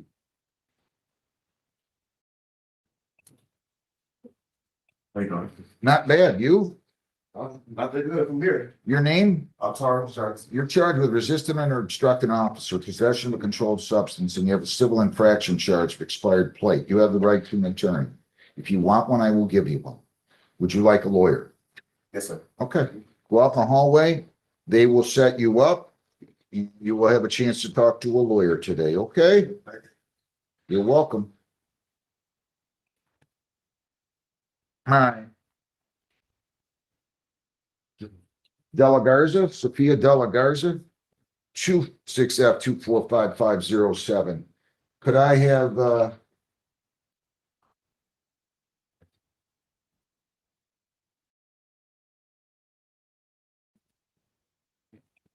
is somebody here for tire service, tree service or tree service? Yes. Okay. All right. Your name, ma'am? You're charged with disorderly conduct, public intoxication. You have the right to a lawyer. Would you like one? I'll go ahead and arraign you and we'll go from there. And then I'm going to send you to the prosecutor then, okay? To talk. Do you understand that? You understand that? Yes. All right. So you're charged with disorderly conduct, public intoxication. The police think that this occurred in the city of Flat Rock, County of Wayne on Telegraph near Vreeland. They think you stumbled and fell face first into the roadway, almost getting struck by a car. That's a misdemeanor punishable by up to 500 fines, 90 days jail, costs, or all those. Do you understand that, ma'am? Yes. And did you sign an advice of rights form here today and read it and understand it? Yes. If you plead guilty, you'll be giving up all those rights on the advice of rights, and there will be no hearing or trial. Do you understand that? Yes. You have the right to a lawyer. You still wish to waive your right to a lawyer? I wish to, I don't. I'm entering a, Guilty. okay, hang I on. was, Are you from Mount Pleasant? yes. You drove here from Mount Pleasant? No, I'm in a situation right now where I'm homeless. And, but then I found out I got an apartment in Mount Pleasant, so I'm moving back. All right, I'm gonna enter a not guilty plea, $500 personal bond. You don't have to post any money. No alcohol, no illegal controlled substances, no marijuana. You cannot leave the state without the consent of the court or violate a law. You must appear in court as directed. Go talk to the prosecutor, okay? See what he'll work out for you. You've had nothing since 2003, right? All right, don't be upset here. It's not the end of the world, okay? You're right. All right, good luck. Thank you. Tree Service of Troy. 26B1 50508. Good morning. Your name? So you're in bankruptcy, the company is? So what did the two of you agree on? They said, come in here, see you, advise you to be federal. Call. Were you in the room right adjacent here too? What room is this,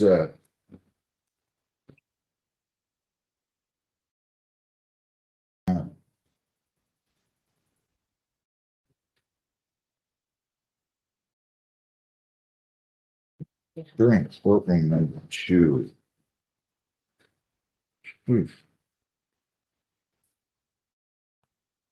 Is that extension 237? Heather? I'm sorry, Judge, what was that? The jury assembly or the prosecutor's room adjacent to Judge Hessen's court. That is is that where Brownstown is, courtroom 2 there. So is that 237? That, no, it is not. I don't believe there's a phone in that one. 237 is the conference room, not the actual courtroom.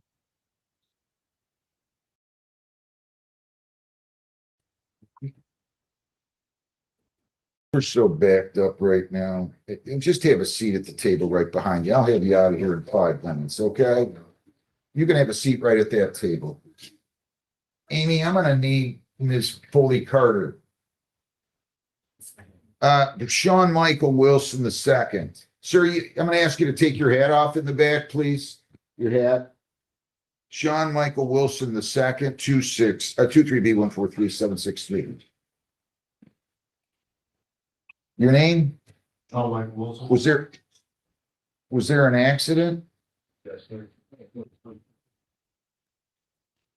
So is that the reason that you guys are doing a no contest plea? Yes, sir. I'm gonna have to have you sign the advice of rights here, okay? So you sit down there at that table, sign the advice of rights. And then when you're done, hand it back to my recorder, okay? Hines, Khalil Jamal Hines. 26F245770. So make sure you read those rights, sir. Your name, sir? You're charged with driving on a suspended. You have the right to a lawyer. Would you like a lawyer? No, sir. I'll go ahead and arraign you and send you to the prosecutor on February 21 of 26. It is alleged that you did operate a motor vehicle in the city of Flat Rock, County of Wayne on Gibraltar near Aspen at 4:27 p.m. That is a misdemeanor, punishable by up to 500 fines, 93 days jail, costs of all those 2 points. Do you understand that? Yes, sir. Did you sign an advice of rights and read it and understand it today? Yes, sir. You plead guilty, you'll be giving up all those rights, and we're not going to have a hearing or a trial. Do you understand that? Yes, sir. All right, you still wish to waive your right to a lawyer? Yes, sir. I'll enter a not guilty plea. I'll give you a $500 personal bond. You cannot leave the state without the consent of the court or violate a law. You must appear in court as directed. You're going to go talk to the Flat Rock prosecutor. Have a seat out in the hallway and they'll call you, okay? Yes, sir. Thank you. Tree Service of Troy, 26B150508. Your name? Let's move along for a little while. We'll check back on Judge McNally at some point, but let's go down to Texas. Judge Stevens. So, yeah, it's I'm going away. Okay. The amount you said it's easy to okay. Okay, so. Yeah, so it's, possession with intent, yeah, okay, yeah. All right, we now call 24 CR 1338, the state of Texas versus David Medina, Danny Hughes. Present with Mr. Rojas, your attorney and the state's attorney. Does the defendant waive a formal reading of this indictment and the arraignment here? Can we proceed in sum? You may, Your Honor. In summary, sir, this indictment alleges that on or about February 8th, 2024 in Jefferson County, Texas, you committed the third-degree felony of knowing an accident, vehicular accident had occurred. You intentionally or knowingly left the scene of the accident without giving your name, address, registration number of the vehicle you were driving, or the name of your motor vehicle liability insurer, nor rendering any reasonable assistance to any other person involved in the accident when it was apparent that the other person was in need of medical treatment. Do you understand what you're charged with here? Yes, sir. Why would you do such a thing? I mean, it's just humanitarian. You got to help people. Even if it's not your fault, you still have to stay and help. It was written in the law so that we could have empathy with fellow humans. And you leave them out there. I mean, maybe there were others, but sometimes there's not anybody there. And we've had situations where they would have survived, but they died because no one can get them treatment in time. They were left. And that's just a humanitarian, decent thing. Are you decent? Yes, sir. You seem to be, what little I know about you. And you just got scared and ran off? Yes, sir. That's cool. You gotta, sometimes the most difficult decisions you make take courage. Okay. Well, you understand and appreciate the importance of all of this. Okay, and you're owning up to your responsibilities here. Good. Well, that's a way to try to fix this. All right, you understand what you're charged with. This is a third-degree felony, which means if convicted, you face no less than 2, no more than 10 years confinement in prison, and a fine up to $10,000 can be assessed. Do you understand? I understand, sir.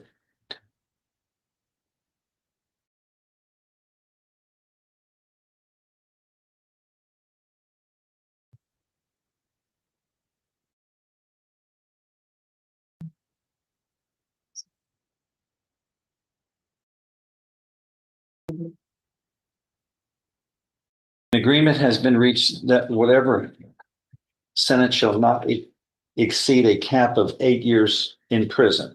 So we've got different options here. You could be sentenced to no less than 2, nor more than 8 years confinement in prison. You could be placed on deferred or unadjudicated probation.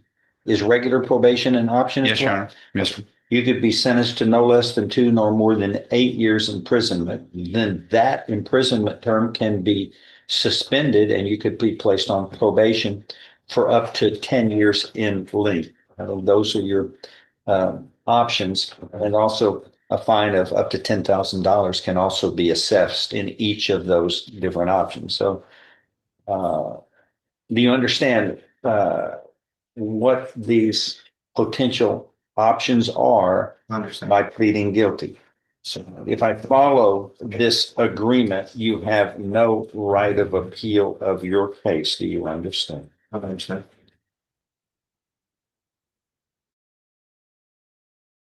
March 19th. Big talk. Seems like it was just yesterday. It was the 18th. More probably feel like a 20. We'll see. Yeah. How do you plead to this, sir? Guilty or not guilty? Guilty, sir. Are you pleading guilty voluntarily? Yes, sir. Because you are guilty. Yes, sir. I'm going to show you what's marked as State's Exhibit 1 here. Did you sign that document voluntarily? Understand it, discuss it with your attorney. Are the contents true and correct? Yes, sir. State's Exhibit 1 tendered into evidence. No objection. Without objection, isn't it? Among other things, this states that you are mentally competent and in your guilty plea. It's really involuntarily made. You know what you've been charged with. You've discussed all of this with your attorney. You are giving up your rights to a jury trial, the rights to be apparent, cross-examination, confrontation of witnesses, and you are totally satisfied with the representation by your lawyer. All of this is true. It states here, so help you God. Yes, sir. States Exhibit 1 made a part of the record for all purposes. What we're going to do is order a pre-sentence report. We're going to come back in about 30 days. And you will be working with the probation office. They will do a report of the circumstances of the case and other factors surrounding this matter so that I can have an informed decision on what direction we're going to head in these three options that you have under the law of what punishment can be assessed. Have you ever been in trouble before? You're looking over here, which means yes. That's always a giveaway. When I'm talking about convictions. No conviction. Oh, that's okay. Oh, everybody makes mistakes. It's how you fix it and deal with the mistakes. That's the test of character.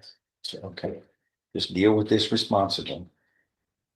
All right, get a resetting, and we'll see you back for the sentencing hearing. Marvin. Set here. I've got, Serious trouble. it's like Donald Bond. Donald Bond, anything other than that? Yes, sir. I think, Mr. Lee, I had to make sure. All right, well, they rack up another contestant. We'll move along. Judge Oakley. All right, are you going forward today without an attorney, or do you want to speak to the court-appointed attorney? I mean, I can speak with one, that's fine. Okay, If I need up to. you. I just want to make sure if you want one, you get one. If you don't want one, we're gonna go. Yeah, forward now. I can speak with one. All right, I'll put All her right. back in there. Justin Griggs. Good morning, sir. How you doing this morning? Wonderful. Are you going forward today without benefit of a court-appointed attorney? Yes, sir. All right, let me find your file. Yes, sir.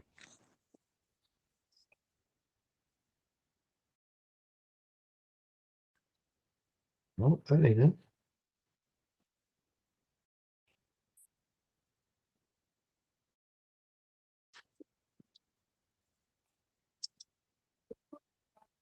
Show cause and alphabet full. Yeah, I had it.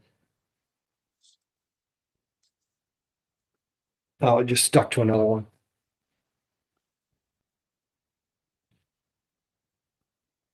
All right, Mr. Griggs, I've got a file here. Incident date October 12, 25.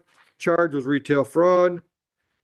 Sentenced to 6 months, under advisement, $400 court cost, 30 hours community service.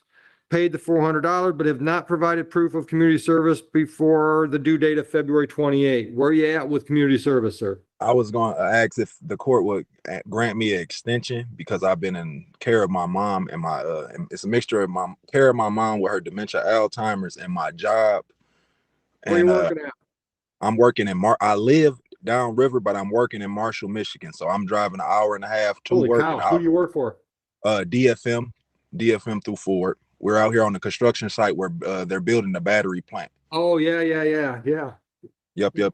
Yesterday, I just got my promotion, so I will be back down in Dearborn shortly, but they want me to finish out the project before the turnover starts. Okay. How long you been with that company? I've been with the company, I want to say a year and a half, going on 2 years. I've been with this project for 13 and a half months. Okay. All right. So you got something lined up where you're going to do your community service? Yes, sir. I think I found a nonprofit and also a Salvation Army that are located in Southwest Detroit. Okay. All right. And I do apologize again, Your Honor. That was never my intention to completely skip out on it or anything. I do apologize. Can you get it done by the end of April? Yes, sir. I most definitely can. All right. I like your attitude, so I'm not going to hit you too hard. I'm just going to give you an extra 2 hours. So 32 hours by I appreciate April 30. Got it? Did I lose you? Yes, sir. And can you hear me? Yeah, hold on. Did you get it? 32 hours by April 30th? Yes, sir. All right. Questions? Yep, they had told when I went and spoke to someone in the courthouse 2 days ago, they told me basically to just get a paper from wherever my nonprofit I go to, just showing that I actually completed Exactly. 34 hours. Exactly. Official Okay. letterhead, so it's got their name, address, email. We can check it out if we need to. Yes, sir. All right. Yes. Anything else? Nope, not at all. Congrats on the promotion. I appreciate that, sir. Thank you. Have a good day. You too now. So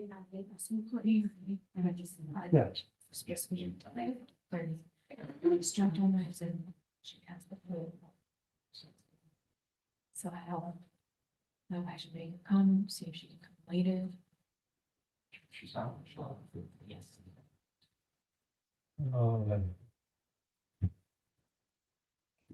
This point, we just pre. She's gonna do next week, doesn't she? Yeah. I mean, it's only a couple days now. All right. Council, what do you got? Alfred A. Austin AL. Sentencing or show cause?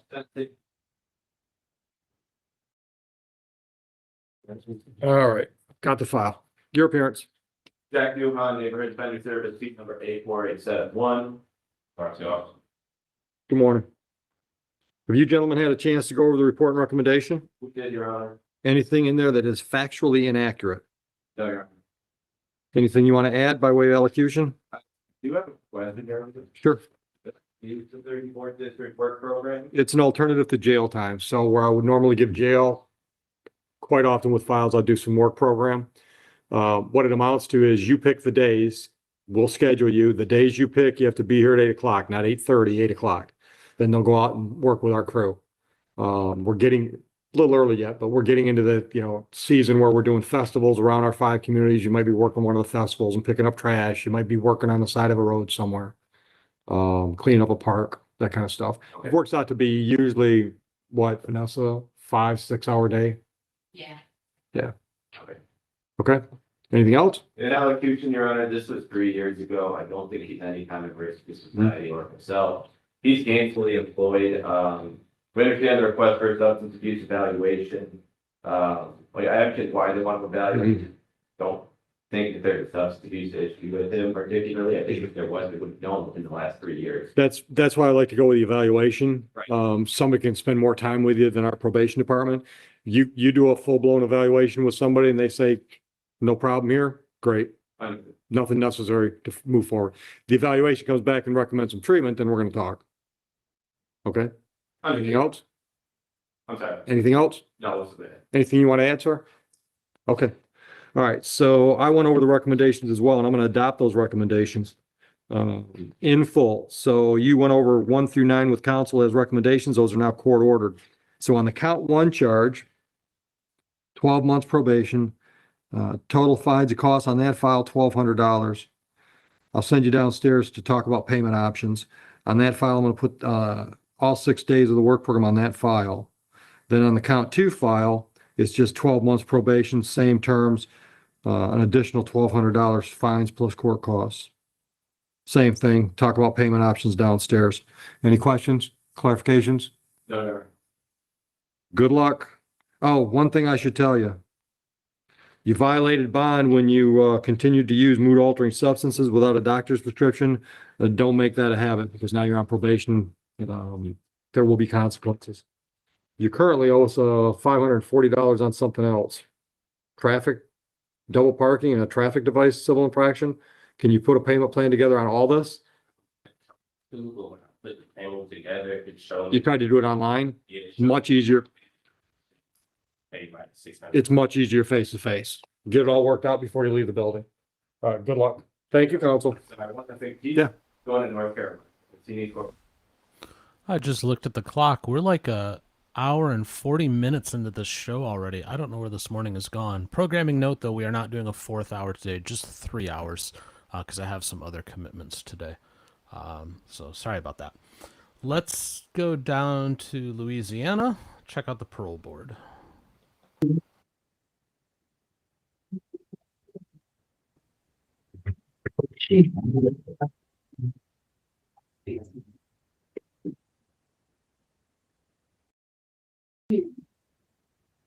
Joe. The Committee on Parole is called to order. Today's date is March 19th, 2026. My name is Danny Barra, serving as your chairman today. My colleagues on today's panel are Mr. Tillis on my left and Ms. Ledoux on Zoom. The panel today at headquarters is in Baton Rouge, Louisiana. Would staff please introduce yourself for the record?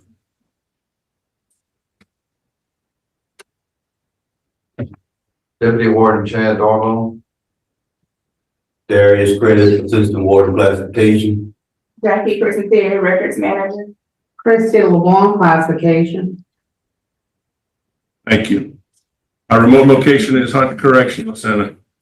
Today we're doing a parole hearing for Mr. Leonard Burkholder. Mr. Burkholder, would you please introduce yourself and state your DOC number for the record? My name is Leonard Burkholder, DOC number 491-565. All right, I'm gonna give you a brief explanation of the process. We're gonna read some information into the record, ask you to verify it. We're gonna give you a chance to speak and tell us what you did that caused your incarceration and why you think you should be released. We'll take warden comments if they have any. We'll allow public comments from 3 supporters and 3 in opposition. The district attorney's office will be given a chance to speak, and we'll conduct a parole interview with you, and we'll allow your attorney to finish it up. So let's begin. Today we have for parole consideration Leonard Burkholder, DOC number 491-565, who's a first felony offender who was convicted of manslaughter reduced from 2nd-degree murder on February 28, 2010, and was sentenced to serve 30 years hard labor in St. Tammany Parish. Your parole eligibility date is 3/25/26. Your good time date is 10/11/26, and your full term date is 4/5/35. Does that sound correct to you? Yes, sir. All right. So we'll let you lead it off. What did you do to cause yourself to be incarcerated? And why do you think it's a good time to release you now? I made some terrible choices in my late teens and early 20s, choices that led to me selling drugs. And no decision was worse or more harmful than the one I made on October 7th of 2004. And that was when I sold 5 methadone wafers to my friend Nicholas Pirro, who later consumed them, overdosed, and ultimately died as a result. And I would like to take this opportunity, if I may, to apologize to the Pirro family, and just let them know how deeply sorry I am for my careless and reckless actions all those years ago that played a part in Nick's untimely death. And though that was never my intention, I know that I still cause their family a great deal of grief and heartache. And there are no words that can express how remorseful I am or how regrettable those past actions are. But I am truly, truly sorry for my actions and what I've done and the pain that it has caused their family. As far as parole, the younger version of myself was not a very good decision maker. Lacked forethought, didn't really give much thought to, the consequences my actions could have and the impact that it could have on other people's lives. I had very limited education and job skills. I had a poor work ethic, which made, obtaining employment difficult. But I've taken this situation very seriously from the beginning. And at the beginning of my incarceration, I chose to take a hard, honest look at myself, to take a moral inventory and try to identify some of the flaws in my character. And I've used the programming and resources available to me to, grow and mature and try to correct those flaws. Today, I'm far and away a better decision maker than I was 20 plus years ago. I give a lot of thought to my actions and how it might affect not only myself, but the lives of others around me. And I've improved my work ethic. I've developed a strong work ethic. I placed an emphasis on education, furthering my education, obtaining job skills across multiple fields, so that I'll be better equipped to gain meaningful employment whenever the opportunity arises. I have an amazing support system with family and friends who love me and are willing to support me in transitioning into a normal life. I have an out-of-state residence plan with a interstate compact in progress to Texas. And I have employment lined up. I have everything I need to make a successful transition from prison back into society, and everything I need to be successful going forward should I be given the opportunity.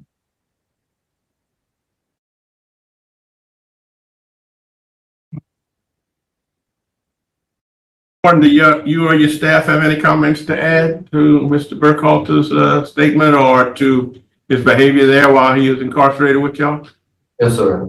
So he has a total of 7 write-ups. This is incarceration here at Lane Hunt. He's currently a carpenter tutor. He's taking multiple vocational programs. He's a AANA. He's the president of the Health and Fitness Club.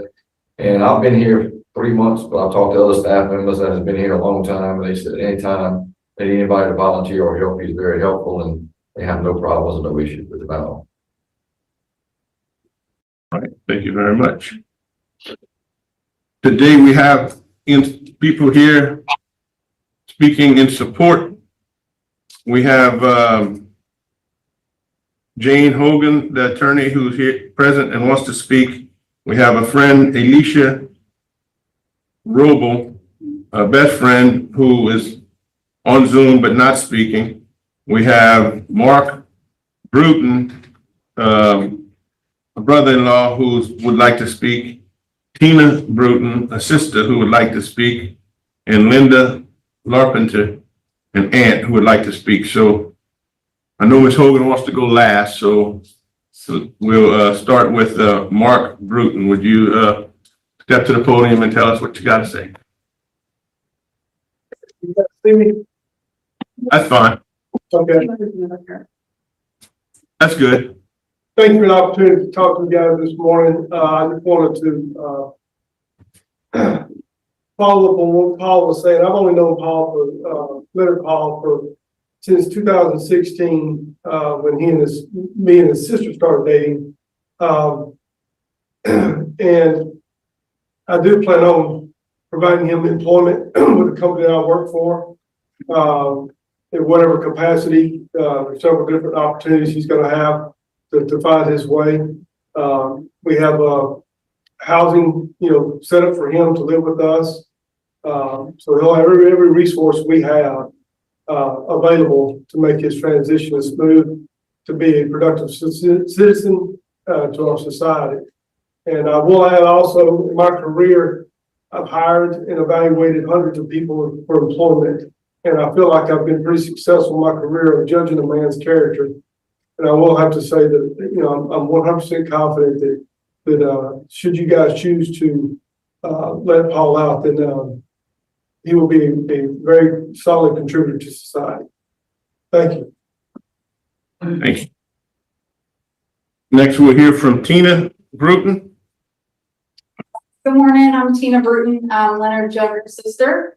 I've been walking this journey with him for the last 21 years. And today I just want to speak of the complete transformation that has happened in his life and the maturity that he has gained as a man and as a human being.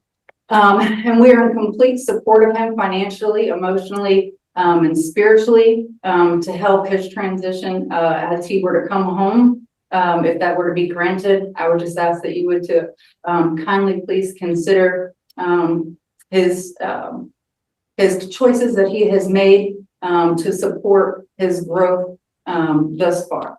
Thank you. We also have Linda Larpenter. Yes, sir. I'm Paul's aunt, and his dad is my brother. I've been coming to see Paul since he's been here at Lane Hunt for whatever the number of years are, I don't even count anymore. I started coming with my mother, who is now deceased. I've also brought my 3 granddaughters as they've come along over the years to, visit with Paul, Leonard Paul. We call him Paul, if that's his middle name. His dad was called Leonard. Anyway, we've come to see him as often as we could. The girls love him. He's been kind, he's gentle, he's respectful. He pays attention to them, he listens to them. He has matured in ways that I've watched the maturity. The first thing he did was to get his GED once he was incarcerated. And he's taken so many other, I have some of his records at my house, and I've got the list of the classes and the courses that he's passed to better himself and to be sure that at whatever point he is released, he would be able to gain employment. We talk all the time. We talk on the phone on a regular basis. We talk about his work in the shop where he's building things. He's been in the wood shop. He's been in the jewelry shop, and it's always a joy to spend time with him. And should he be released, he has the complete support of our family. My granddaughters love him. I love him. My husband is on board. If he were to need to stay in Louisiana for any reason, he would have a place to stay with us. I live in Ponchatoula. And we pray that you will have mercy on him today. Thank you. All right. We also have some people in opposition who would like to speak. We have Mr. Butch Wilson with the 22nd JDC District Attorney's Office. Have Captain Kevin Swain. We also have Robert Pirro. All 3 of those want to speak, and we also have present but not speaking Rose Gennaro and Janet Bray. We'd like to hear from his attorney first. Say that again? We'd like to hear from his attorney first, Ms. Hogan. We were gonna let her speak last, but Not after opposition. Opposition speaks last. all right. Let's hear from our attorney. Thank you, Mr. Barra, Ms. Ledoux, Mr. Tillis. We'd just like to say that I've had the pleasure of representing Mr. Burkholder for about 5 years now for different things. All of the comments that you have heard this morning about his character are 100% accurate. He is a man of integrity. He has taken every opportunity to better himself. He is currently a tutor in the VOTEC. He's been tutoring other people for about 15 years, teaching others the skills that he has learned to better other people's lives, not just to enrich himself. This is really not a typical, I know that board probably recognizes this is not typical of the manslaughters that this board is used to seeing, and Mr. Burkholder is not a typical individual. That is not to minimize the life that was lost in this case in any way, and it's not to diminish the utmost remorse that Mr. Burkholder feels for the loss of his friend, which he caused by his actions 21 years ago. This presents an opportunity for this board to release Mr. Burkholder with conditions, whereas if he were to good time out, he would good time out without conditions of release. Mr. Burkholder, this board can set any condition for release on Mr. Burkholder. He would willingly comply with anything, whether it's attending substance abuse meetings or anything of the sort. He has out-of-state residents lined up. He has a low risk. He has a low Tiger score. He is a member of the Veterans Dormitory Mentorship Program, where he is mentoring people, and he has been well over a decade without a write-up, and only 7 write-ups total. And the last write-up he had was minimal. So for all of these reasons, we would ask this board to look at the totality of this case and who Mr. Burkholder is and what he has achieved in light of his circumstances. He is a first offender. He was 23 years old when he made these decisions that led him to prison. And for all of these reasons, we'd ask this board to take the opportunity to grant his parole and to impose any conditions of release that it deems fit. Thank you. All right. Now we'll hear from opposition, Mr. Butch Wilson with the 22nd JDC District Attorney.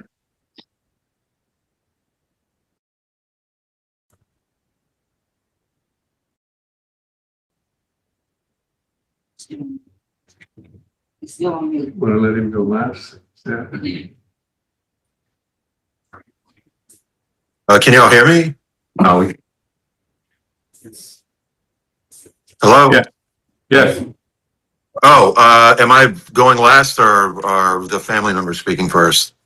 It doesn't matter to me. You want to go last? Yeah, I'd prefer that actually. All right. And we'll hear from Captain Swain. Yes.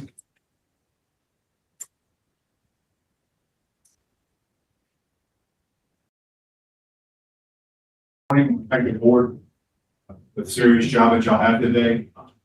My name is Kevin Swan, I'm captain of South Police Department. Ran investigations during the time of this incident. South Police Department strongly opposes any early release. Just want to remind the board, the original charge, second degree homicide. There was a very strong case, and there was a lot of conversations with the family and also with the district attorney's office. We thought the full term was appropriate. The family thought that when it happened, and that's why the agreement was entered into. So the South Police Department and the family fully opposed any early release. Just want to remind the board, which I'm sure you're aware of, which the other, if he would have went to trial and been found guilty, he would not be in front of the board today. So if you have any questions of me, I'll have to answer them, but we strongly oppose any early release of this individual. Thank you. I don't have any questions. Does anybody else?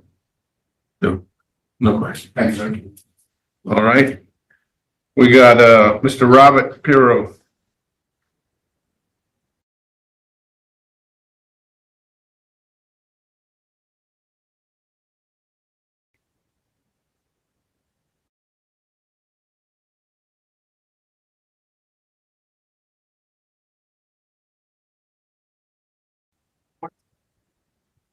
On the morning of October the 8th, 2004, my life changed forever.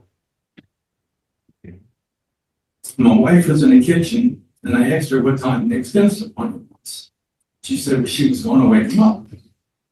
She went to his room. The door was locked. She found a small little screwdriver and opened the door.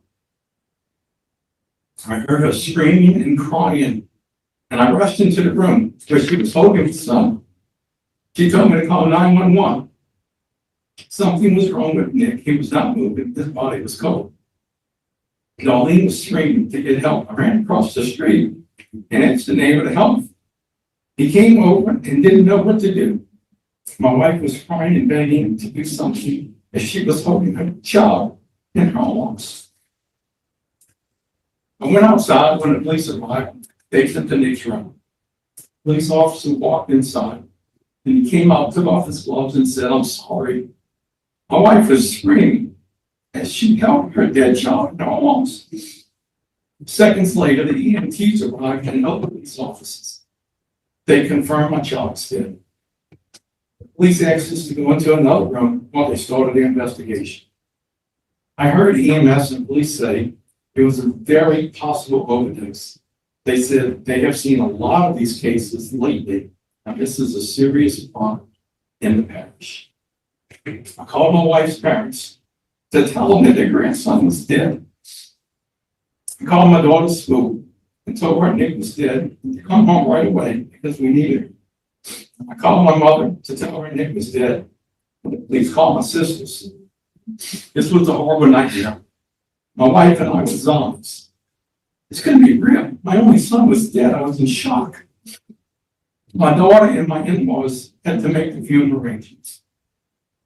Days passed. We were able to see our son at the wake. When I saw my little boy lying in the coffin, I was in shock. Nick's funeral was packed. Hundreds attended the wake. The next day, the church was packed. My son was a very kind, loving person. He liked everyone he met. A man came up to me at church, a person I had never met, and told me a story about how he met my son. He was riding his bike by the movies where my son worked. I asked Nick if he could help me. Nick gave me some money to get something to eat. He found out later about Nick's death from the people who worked at the movies. He asked me if he could sing at the mass. I told him that we've already had someone, but he could sing at the graveyard as well. Yes, he did sing at the graveyard. I thought that would make my son happy. I hate October the 8th. I remember my wife screaming and crying. Some days while I'm driving or working, I see my wife crying and holding my son. This happens during the day while I'm awake. When I'm sleeping, it's worse. When my wife and I see Nick's friends with their wives and children, I think of all the things I miss. I miss the girl my son would marry. I miss his wedding. And I miss the children and the grandchildren that I would never see. I miss his birthday. The holidays are a joke. It took me 15 years to put up a Christmas tree after my son's death. My son loved homemade hamburgers. He would bring them to his work for his friends to enjoy. After his death, it took me 9 years to make a burger. I was a very, very angry person. People noticed. I tried to conceal my anger. I changed. Lost friends, lost work. I prayed every day for God to control what was burning inside me. After the convicted murder was sentenced that day, the anger started to subside. On July the 23rd of 2005, shortly after the drug dealer was arrested, the newspaper and local TV stations reported the story. My mother was from a large Italian family. She called and she asked me why I didn't tell her. No, I'm sorry. When my mother called, her first question was, is it true? Did Nick die from an overdose? I told her, yes, it was true. My mother is from a large Italian family. She asked me why I didn't tell her. I explained to her that the drug dealer ran when the police started the investigation. The police talked to my wife and I and told us not to discuss anything about Nick. At the time, I was running a local bingo hall. I was told people may ask questions about Nick to give to his defense attorney. We kept quiet. Only my wife, myself, and my in-laws knew what was going on. My mother informed me that her sisters had called her and asked questions, and she was very upset with me. I thought my mother would tell me she was happy the police caught the person who sold drugs to my son and killed him. Instead, she told me I embarrassed her in front of her family and the sisters and brothers. I was shocked. I told my mother from this day forward, I would never speak to her again. I told my sisters that when she dies, don't bother calling me, I don't care. Years later, my sister called me and told me my mother was in the hospital dying. I didn't go. Days later, my mother died. I did not attend her funeral. This decision impacted my life forever. The fifth commandment. I shall love you, mother, and father broken. I will ask God to forgive me every day until the day I die. I went to the graveyard Sunday morning and I spoke to my son Nick and a young man named Aaron who was in a crib 10 feet from my son. Aaron, who died 3 days later, before my son died of the same drug combination. I told him I would fight for them here. I feel that if this person gets paroled, he will sell drugs again, and other children will die. This will destroy other families, and I'm here to ask the board to please deny this request for parole. Thank you. If you all have any questions, I could have wrote for hours of what this has done to my wife and I. And it's something I would never wish on my worst enemy. And until you see and watch your wife holding your dead child, mine, and we live through this every day. He got 30 years. We got a life sentence for a crime we never committed. And again, my son was not the only person he was responsible of. There's a third person, Casey, who is here to that podium. And I see Casey and I talked to him. He died a month later. And I told Casey and Aaron, my son, that I would be here for safe support. And I thank you for your time. Thank you. All right, and now we'll hear from Mr. Wilson.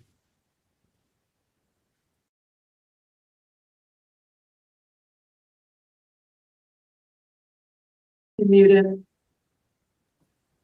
that better? Yeah. Okay, good morning. I don't have a lot to add to what we've already heard today. I know y'all have been provided with the report I'm looking at right now, this pre-parole investigation that is very well written and informative. There are just two details in that report that I would accent for the board. On the synopsis, the factual synopsis is contained. The report makes mention of the fact that after Mr. Pirro had died, the police had sent an informant in to make a controlled purchase of drugs from Mr. Burkholder. And the report states that Mr. Burkholder told the informant he was upset about Mr. Pirro's death as he considered Mr. Pirro his, quote, boy and a good customer. After Mr. Burkholder was arrested, he was interviewed by the police, and the report notes Mr. Burkholder admitted that he sold 5 methadone wafers to Mr. Pirro the day before he died. Mr. Burkholder also stated that when he heard that Mr. Pirro had died, he thought it might be related to the methadone wafers. But this didn't stop him from continuing to deal drugs, in spite of the fact that the dope that he had sold had killed a teenager. This is the salient fact in this matter to us, and on behalf of the district attorney's office, we ask you to deny parole. Thank you.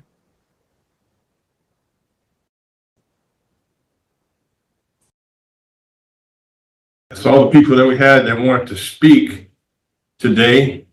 We do have opposition from the sheriff's office. We have opposition from the chief of police and from the attorney general's office. All right, your case is assigned to me. I'll ask the first set of questions. And is this your first time appearing before the parole board? Yes, sir.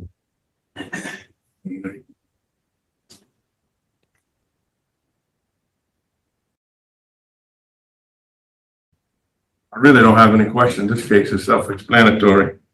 Do you want to add anything to what you originally said about this case? The only thing I could ask you is why do you think you deserve to be released today? I think that, I'm not the same person that I was 21 years ago. Again, I made some terrible decisions in my late teens and early 20s, and I've done everything I can. I've given my best effort, to change from that person into the man that I am today. All right. That's all the questions I had, Mr. Timmons. How old were you at the time? You said 22, 21? 23. Was the victim, was he a friend of yours? Or you just? He was a friend, but briefly, I would say for about a year. I met him through some other mutual friends. How old was he? I believe he was 18. And you were 22? 23, yes, sir. Yeah, were you using drugs too? Marijuana was my drug of choice. I was smoking marijuana, from my mid-teen years. and that remained my drug of choice as I got older. So that was pretty much my drug of choice. Have you, used drugs since then? No, sir. Incarceration.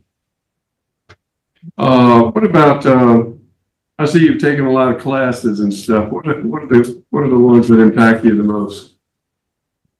Obviously the vocational classes, you know, have an impact as far as, you know, making me equipped to find employment, you know, whenever that time comes. But I think the class that most impacted me on a personal level was victim impact. And just hearing, you know, victim impact statements and how people were affected by crimes, you know, when they suffer loss and suffer something that's devastating.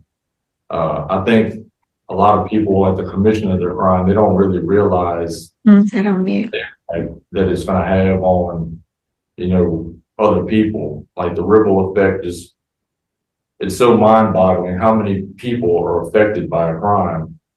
And I know that what I've done is, you know, it's caused someone to lose their life, and it's caused a family to lose a loved one, you know, parents to lose a child, aunts and uncles and grandparents were affected, classmates, friends, teachers, friends of those friends who have to be there for support, for people to lean on. I understand that, you know, what I did was very devastating to a lot of people, that I interrupted a lot of people's lives.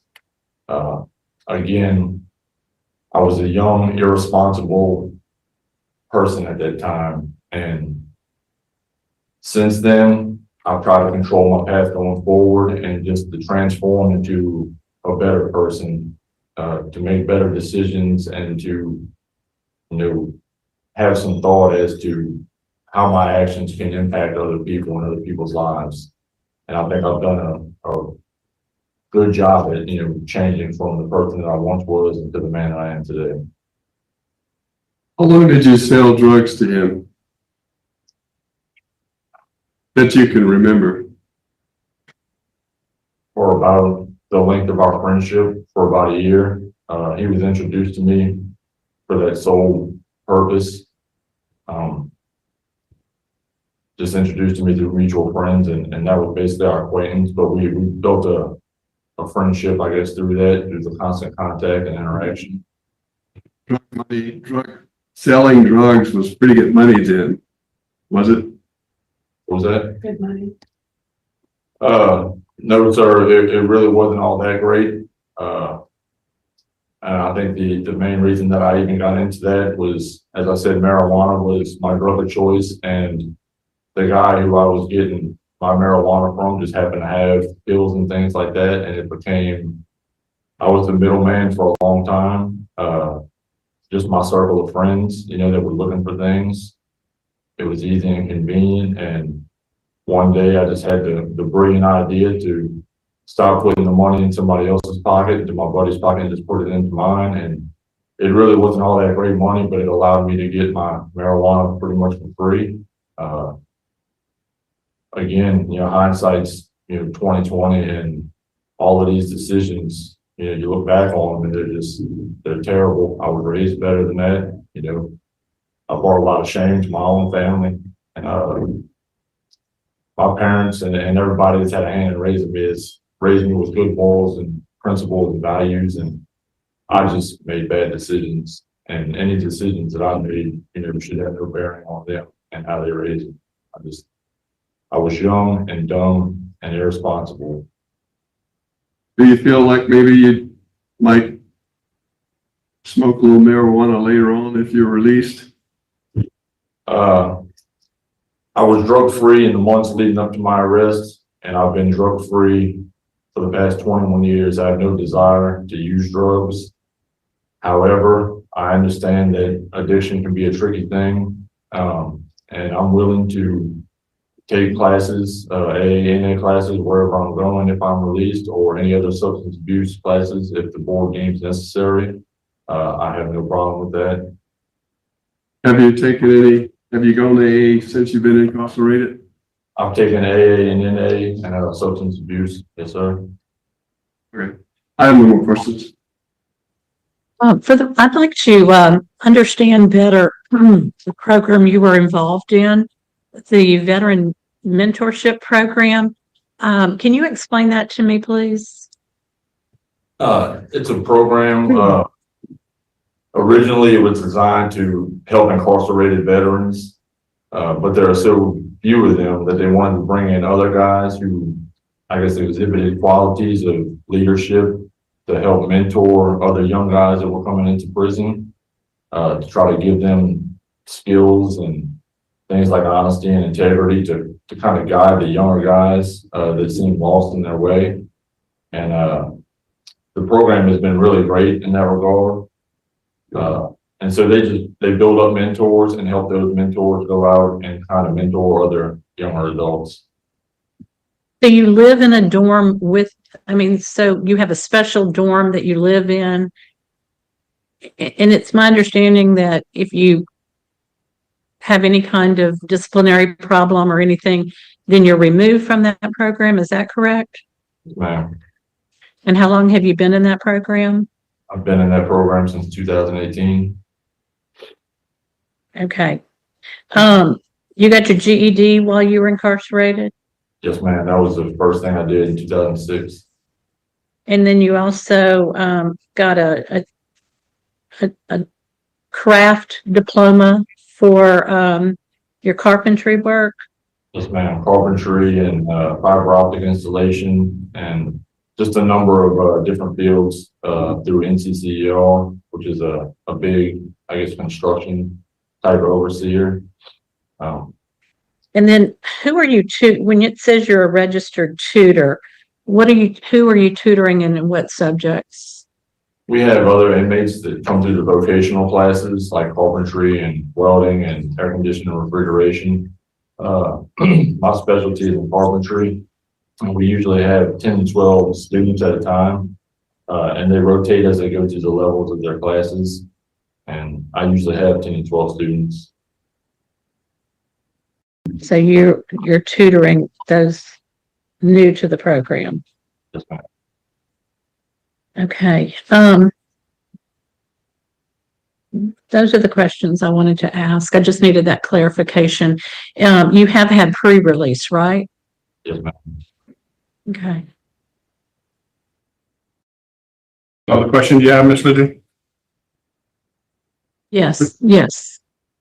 Yes, no more questions. No more questions. All right, I'm gonna ask for an executive session. I second.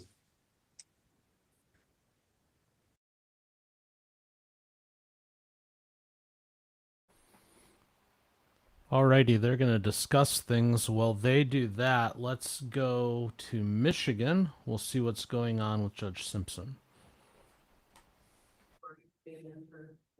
On the other matter, defendant is bound over to circuit court on counts 1 through 4. So he's bound over to circuit court on all 10 counts. Your Honor, we acknowledge receipt of information in both matters. Waive reading, stand mute. Defendant having waived formal reading, standing mute, court will enter not guilty plea as to all charges. Pretrial will be set for March 31st, 2026, 1:30 before Judge Cunkey. Thank you, Your Honor. Bond will continue in these cases. Smash it.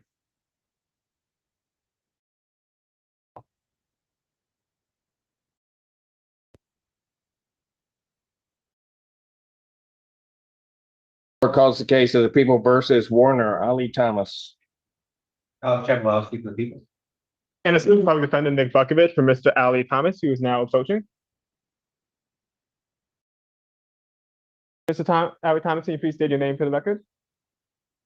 Warner Victor Ali Thomas. Thank you. I have before me a plea form that indicates the defendant will be pleading guilty charge of attempted resisting and obstructing a police officer, first responder to 1-year offense. Upon a successful plea to that charge, counts 1 through 3 would be dismissed. Well, yes, counts 1 through 3 would dismiss. And count 2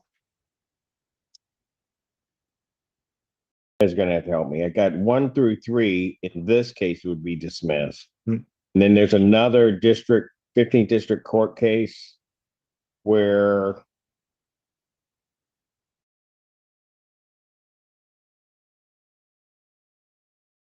I don't.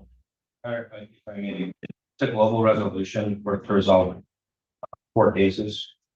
Okay. The plea agreement would call for Mr. Ali Thomas to plead guilty to attempted resisting obstructing a police officer in the case before the court today. We will then dismiss counts as an added count 4, dismiss counts 1 through 3. Then we will dismiss 15th district court case number 26034 SM. Trespassing case in its entirety. We'll dismiss district court case number 260048 SM in its entirety. That's a larceny under 200. And count 2 in 15th district court case 260033 SM. Which is already at 15. Already at 15. And then part of this is he's also going to plead guilty to attempted a police officer in 15th district court case number 260033 SM. All right. And then he's agreeing to pay restitution to be determined on all dismissed counts from the cases that we talked about here. Yes. And then there's a sentence agreement also to probation. Okay, that would be the court's full understanding of you. Is that your understanding, Mr. Buckovich? This is my understanding. Also, in addition, APA Janetsky, there's a city case that she indicated would be dismissed once these 2 cases are pled to as well. I believe that may not be on there, but that is an email chain with me and Mr. Chabavowski that Jen Janetsky agreed to dismiss as city case. Yes. That's part of the whole global resolution. But, okay, but that's a city case, not a state case. Yes, that's correct. That's correct. Okay, all right. Understood. May I have him sworn? Raise your right hand. You solemnly swear to affirm the testimony you're about to give will be the truth, the whole truth, and nothing but the truth, so help you God. By God's law. State your name, please. Warner Victor Ali Thomas. All right. Sir, this is court understanding you're going to be pleading guilty to the charge of attempted resisting and obstructing a police officer or first responder. That's a misdemeanor punishable by up to 1 year incarceration and a $1,000 fine plus court cost. Do you understand that? Yes, I do. All right.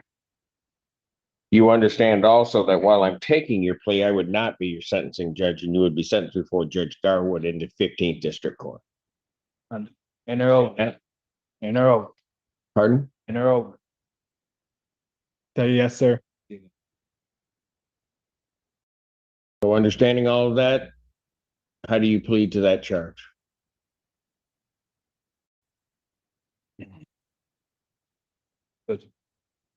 You understand that by pleading guilty, you will not have a trial of any kind. We need a verbal answer, yes, sir. Yeah. You signed an advice of rights form or had one caused to be signed on your behalf? Yeah, I have. You have any questions regarding any of those rights? No, I don't. Please look at paragraph 5. You'll see a copy on the podium. Those are your rights which are part of a trial. You understand that by pleading guilty, you'll be giving up those rights as well as all the rights on the form. You understand you're giving up your right to appeal of right. Yes. Are you on probation or parole? No, Has anybody promised you anything other than what's been stated here today on the record? To get... not at all. Has anybody threatened you or coerced you? Not at all. You're doing this voluntarily? Is that a yes? Yes. Of your own free will? Yeah. For sure.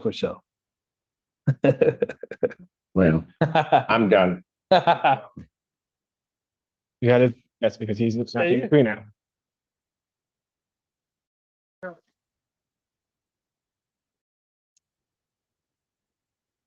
So, Mr. Buckovich, I'll give you 2 weeks to figure out how to tell your client to behave in my courtroom. Yes, sir, Your Honor. Court calls case, people versus. Well, that's unfortunate.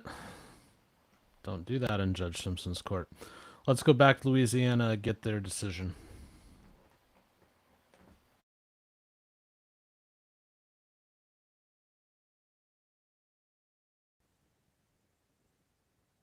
All right, the board is called back to order, coming out of executive session. We'll time the vote, so we'll let Ms. Ledoux cast the first vote. Okay, Mr. Burkholder, the situation in this case is tragic. However, I have to look at 6 different factors when I make a decision. It's very evidence-based. I look at, first of all, the risk to public safety. And in this case, I do not feel that you are a risk to public safety going forward. You have served 21 of your 30 years.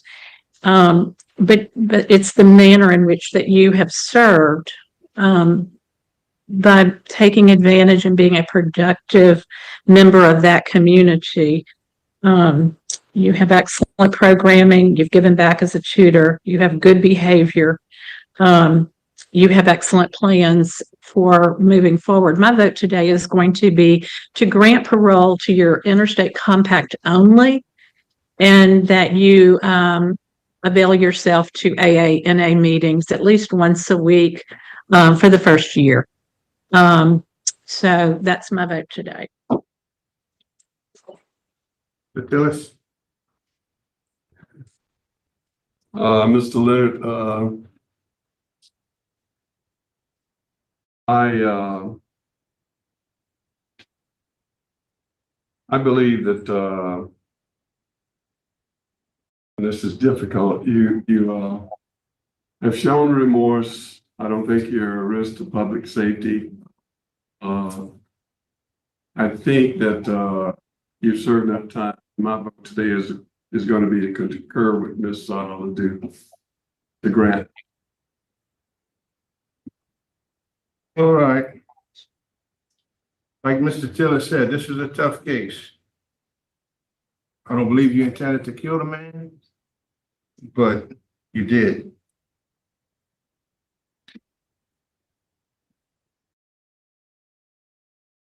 But you have served well, your time well while in custody, and you have bettered yourself. So I'm going to vote to concur with my colleagues and grant you parole on the condition that you have no contact with the Pirro family, that you do not return to Slidell, Louisiana for any reason whatsoever, that you complete outpatient substance abuse treatment, and that you attend AA meetings and NA meetings at least one time per week.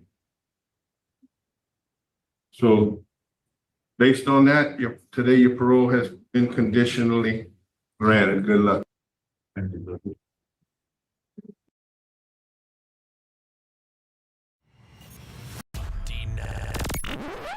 Approved?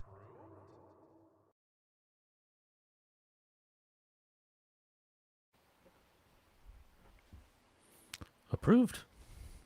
All right. I don't know if they made the right decision or not. I'm kind of torn on that one, but good for him. Hopefully he makes something of his life and lives it honorably. All right, back to Judge Simpson.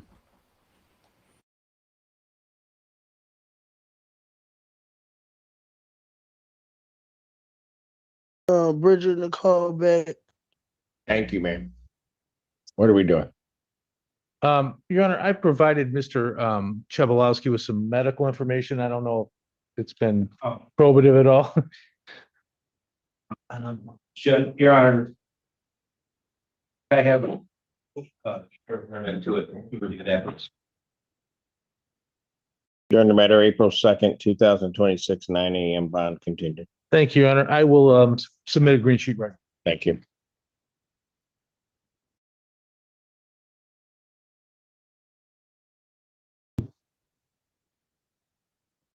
Court calls case People versus Mario Crawford.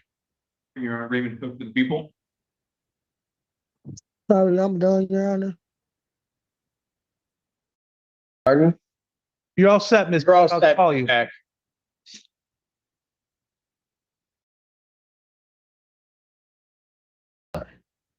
Go ahead. Michael Gaddy, Assistant Public Defender for Mr. Crawford. Your Honor, state your name, Mr. Crawford. Mario Crawford, Your Honor. You're requesting an adjournment. Yes, Your Honor. We're going to see if Mr. Crawford's a good fit for Judge Washington's recovery court. If I could be heard on bond. Probable cause conference will be adjourned to April 9th, 2026, 9 a.m. as to bond. Your Honor, he is as the court's well aware, he has two cases pending. One of them is $1,000, 10%. The other matter is, I think, 10,000 cash, according to X jail. He has 4 holds listed on X jail. None of them look like pickup type holds. He is a local person. He's not a flight risk in terms of leaving the jurisdiction or anything like that. I believe he has a place that he could stay over with his uncle over off of Ainsworth over there in Ipsy, as well as the Delanis Center. I don't think he's but these two matters, I believe, are both 2-year matters. He's been in jail for, I believe, 100 days. There was a failure to appear back in, I'm not going to gild the lily. There's a failure to appear back in last August, but I believe he's since righted that type of behavior. So we'd ask the court for a personal recognizance bond, or if the court's not inclined to do that, with a tether, if the court's not inclined to do that, perhaps a release to treatment. He reports I've already signed an order for release to treatment on GPS. I thought, oh, okay. It was. I thought I only saw it on one. I was going to ask for the second one. I don't know if it's on both. Been an order. I'll sign off on it. Okay. Thank you, Your Honor. All right. But otherwise, his bond will continue. I'll deny the request at this point. Thank you, Judge. Specifically, sorry. Sure. Court calls case of the people versus Bernard Groff. People. Good morning, Your Honor. Hannah Mackey requesting permission to practice under Michigan Court Rule 8.120 under Senior Assistant Public Defender Joy Gaines. Permission practice is granted. Thank you. Mr. Brock, can you say your name, please? Bernard Eugene Brock. Thank you. Requesting to adjourn this matter, Your Honor. I believe a resolution here. Probable cause conference, April 9th, 2026, 9 a.m. Bond continued. Thank you. Thank you. I'll be in touch, Mr. Brock. Thank you, sir. Court calls case people versus Jane Cummings. Ms.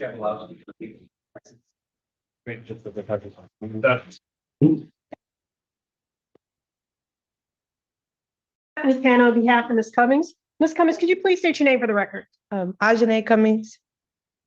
Your Honor, I do have a green sheet for her.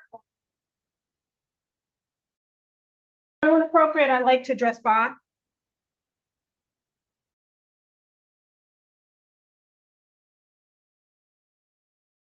Probable cause conference will be adjourned April 2nd, 2026, 9 a.m. As to bond. Thank you, Your Honor. Your Honor, currently, my client has I do believe, a $2,000 bond in this particular case. We're asking if a 10% provision, $1,000 bond. We're asking if the 10% provision could be added to it.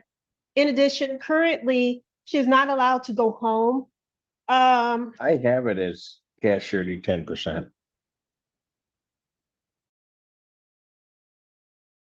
I believe this is the one that said $1,000, right? You told me you can't do 1,000. Yeah, I can't do 1,000. I don't know if it's 1,000 or not. Your Honor, I believe it said 1,000. She can't do 1,000. She's asking for it to be lowered to 100. Okay. So, Your Honor, the bigger issue here is that right now there's a no-go to her home. Yes. And she wants to be able to go back home. In this particular case, as I read it, my client has some mental health needs, and while she was at the house, her boyfriend did call to get some help. However, when the police arrived, it's my understanding that he was trying to just explain that to him, but instead of that, they had her try to leave. She didn't understand why she needed to leave because it's her home. So then she winds up getting additional charges out of it, Your Honor. But he wants her home, and she wants to be able to go home. I have a response. Your Honor, I don't think we've had any contact with the homeowner. I do recall this case. I'd ask that bond be continued. she was being asked to leave this home, and that's a volatile situation. Your Honor, it's a police resisting matter. It's not a domestic violence. I see the charges, but I'm trying to figure out, but I also see the bond condition. So I'm trying to figure out whose home is it? It's her home. She lives there with him. They live together. So this is not a domestic violence case. She was. I know, you said that. I understand, Your Honor. Acknowledge that. The premise usually is you can't go back because of DV, not because you resisted the police at your house. Okay. I guess I'll agree with you, but this condition is here because whether charged or not, was some altercation that occurred there, correct? Your Honor, yes, it's my understanding it was Or welfare. alleged altercation. Yes, it was more about welfare due to her mental health. He was trying to get help and it turned into this. My apologies, Your Honor. Please continue. No, it's like when people talk to me, I actually hear them. But if you want to keep going, go. I do not, Your Honor. Oh, if you want to keep going, I absolutely, I just hearing patiently. nope. So the only question, if they both own the premises, is that what I have? Or is it just he may own the premises, but she resides there? Yes, Your Honor, yes. To which one? He owns it. It's in his name and everything, but like, Live there. yeah, for the whole time. Okay. Like I helped him. I'm sorry. No, it's okay. Got the problem. I just have to, no, she's doing good. You are my problem. I understand that, Your Honor. So, ma'am, how long have you lived there? I've been living there the whole time since we Like- got there. December 3rd of 2025. Okay, gotcha. Okay, so here's what I'm gonna do.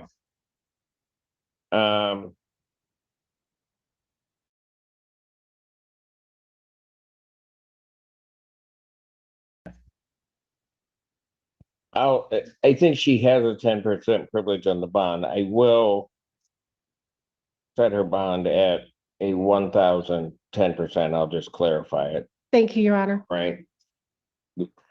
So I'll set it at that. I'll adjourn this out instead of 2 weeks out. I'll adjourn it out to next week. 2026 at 9. That'll give them time to check with What was the him and what was the date? I'm sorry. 26, 1 week out. Okay. Okay, so instead of 2 weeks, I'm gonna go 1 week. I've made it clear on your bond is the 10%. They're gonna check with him. If it's okay, then release it. If they check before this date, it's a written order to me and I sign off on it. Okay. Thank you, Your Honor. Okay. Right. At this point, however, well, the bond is set there, but, Okay. and ma'am, so that we're clear, if you post this bond Yes. before we get clarification, you can't, I can't go home yet. right? Okay, now how do he get in contact with them? If you don't mind me asking. I have no idea. They're not using my phone. Okay, okay. All right. All right. Thank you. Thank you. Court calls the case, People versus Anna Birch. Michael Gaddy, Assistant Public Defender on behalf of Ms. Birch, Your Honor. She's approaching the podium. If she could get past Cannon. Hi, Your Honor. Hello, what's your name? My name is Anna Birch. I don't know if I should raise my hand or. What? Okay. You don't know if what? Oh, I wasn't sure if I should raise my hand or not. I wasn't sure what. My name is Anna Birch. Want to raise your hand? I guess there's no purpose, is there? You want to be sworn in? No. No, sir. Oh, yeah. I didn't know. I was just trying to make everybody happy. I don't All want right. votes today. All right, what are we doing? Yes, you may.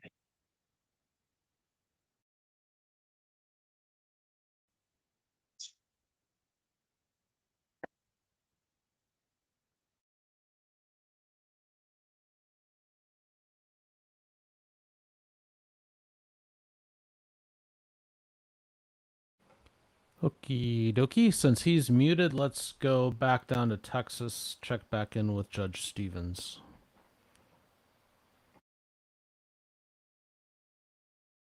East, that is.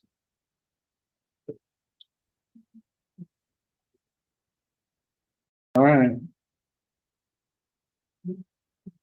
Two cases are called. We have 23 CR 826, which is a motion to revoke probation filed October 1st of 2025. So that's heading toward a half a year, which alleges, among other things, the defendant, while on probation for the offense of manufacturing or delivery of a controlled substance, a first-degree felony. He committed the offenses of illegal possession of a controlled substance. And then also number 2, associated with this a disreputable person who was present where a criminal act was being committed on that same date, where he is alleged to have committed the offense alleged in allegation 1 of the motion to revoke probation. This indictment ended up on July 30th. That's a different thing. On probation, Judge. There's another case. He was placed on probation June 9th. So this, well, no, this is on or about August 27th, 2024, a year before. Wow, that thing took a while, didn't it, to process through. So you've got another indictment already pending that is based upon an event allegedly occurring before you were placed on probation. Yeah, the possession that's alleged in the motion to revoke probation is a new offense that came to our office, has been sent back to the police to refile it as a manufacturer delivery or possession with intent to deliver. So the new charges are coming down that have not been indicted yet. So we're going to. What do you want to do today? Well, Judge, I guess my concern now at this point, my client he's been in custody since September.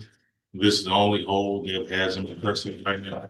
It's a serious hold. It's a crime. I'm sorry, it's dealing with drugs, and this is more than 4 ounces. It says more than 40 ounces and less than 5 pounds. What does that come to? I'm not That's sure. a serious offense. It is, sir. There's a lot of different. That violation is the most serious if it's 40 ounces. And of course, to this point, Judge, I mean, for defense standpoint, we haven't had opportunity to review or see any of this at this point to see what's going on. Well, and he's also on regular probation. Right. And the court. And this indictment also alleges it's a 3rd-degree felony. He's accused in a second. He is accused of a prior conviction out of 1992. God bless us all. I guess we were that young again. And out of the 252nd. So this 3rd-degree felony is enhanced to 2nd-degree punishment if that's all found true. But all of this, except for this unauthorized use, this is all drugs. This is all drugs. You know better. Your hand has been spanked. You know your hand, the fire burns. But yet you embrace the stove again. You just go right back to the same type of actions and decisions that have gotten you here in trouble in the first place. So how much time are you asking for? Because I'm not letting him out. No. Since he's incarcerated, why don't we just look at it, do a couple of weeks, get them chance to get the reports in so we can let him look at stuff and we can talk.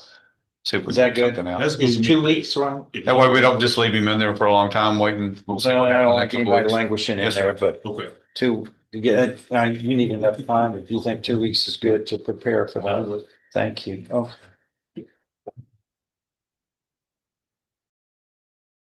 Javen Sims, Yes, Your Honor. what are we gonna do on Your Honor. Javen Sims? Do you have it done? I'm about to fill it out now, Jerry. Oh, okay, thanks, because we're in a trial here. You'd be so kind to. Ashley, thank you for gifting 5 memberships. Very much appreciate that. And thank you for taking on the role of Barbara today. Appreciate that as well. Let's do this. Let's go experience some Kentucky justice to round out the day. Again, we're doing 3 hours today, not 4. But this is Judge David Williams. Let's go there. Commonwealth versus Willie Daniels. Are you Willie Daniels? Yes, sir. Morning. We're here Morning. for 26 CR 002 and 25 CR 0058. Mr. Daniels, were you born in 1997? Yes, sir. Or did Yes, sir. you're for sentencing? Have you had an opportunity to look at the pre-sentence investigation report done by probation and parole? Yes, sir.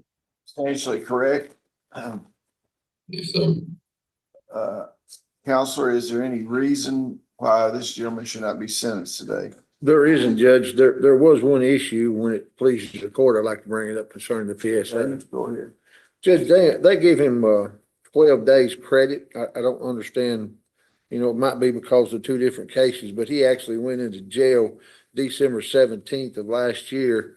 And we figured that up, he'd have 91 days instead of 12. Well, you can check with probation, parole, corrections. We'll take a look at that. And if you don't agree with the resolution on that, you can bring it back to them. Yes, sir. Upon a plea of guilty on indictment number 26 CR 002 for a charge of trafficking over 2 grams, the defendant shall receive a sentence of 5 years. On plea of guilty on 26 CR 002 for trafficking first degree cocaine, Class D felony, receive 5 years. On indictment 26 CR 002, 5 years shall run concurrently for a total of 5 years to serve. Upon plea of guilty to indictment number 25 CR 0058 for the charge of tampering with physical evidence, the defendant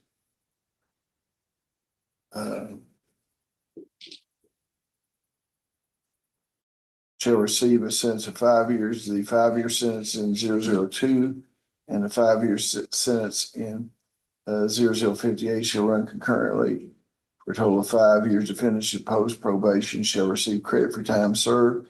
What's the court cost involved in this? $265. $265. I'll let you pay that at $40 a month, starting 30 days after your release from incarceration. Could he serve that out, Judge? Do what? Could he serve it out, the fine? I don't think so. It'll be with 3 days. I'll just let him pay. We need the money. Get there in Frankfurt. They need the money. I can understand that, Judge. Okay, thank you. Christopher Deweese.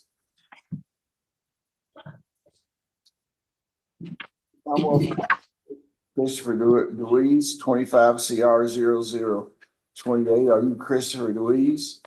Yes, sir. Born in 1969. Yes, sir. Last 4 digits social security number 4272.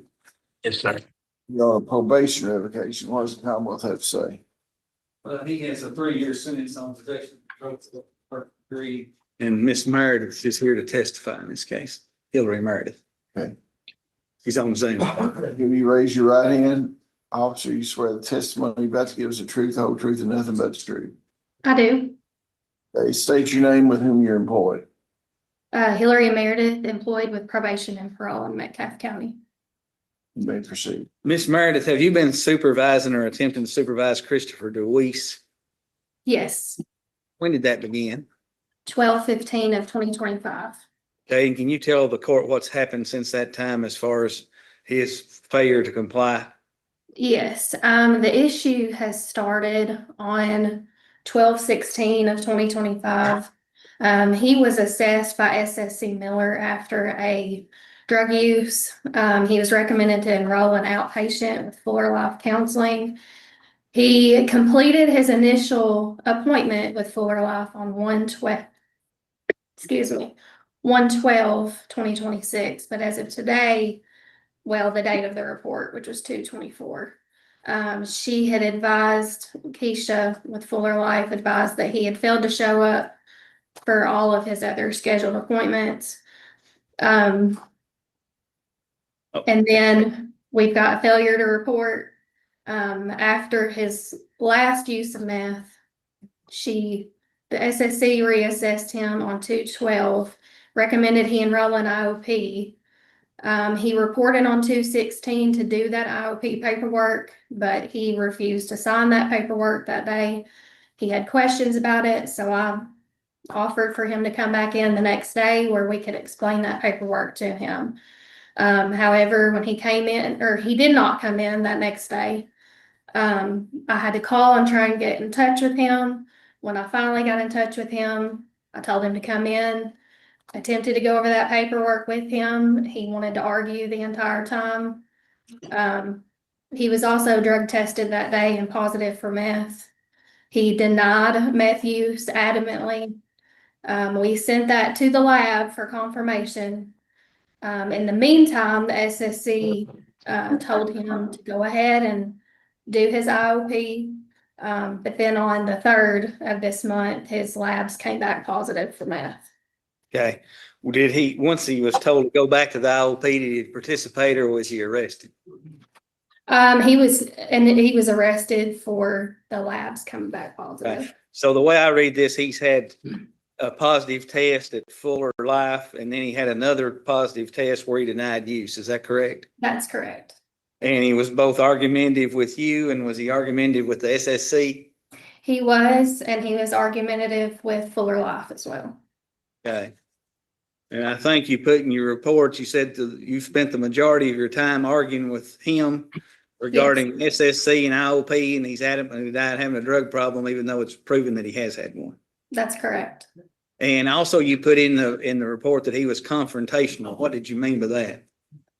Just arguing. He said that he didn't know why he had to do this. Continuing just to argue about the fact that he did not have meth in his system, even though, the labs showed that he did have meth in his system. But that's mainly what he was confrontational about.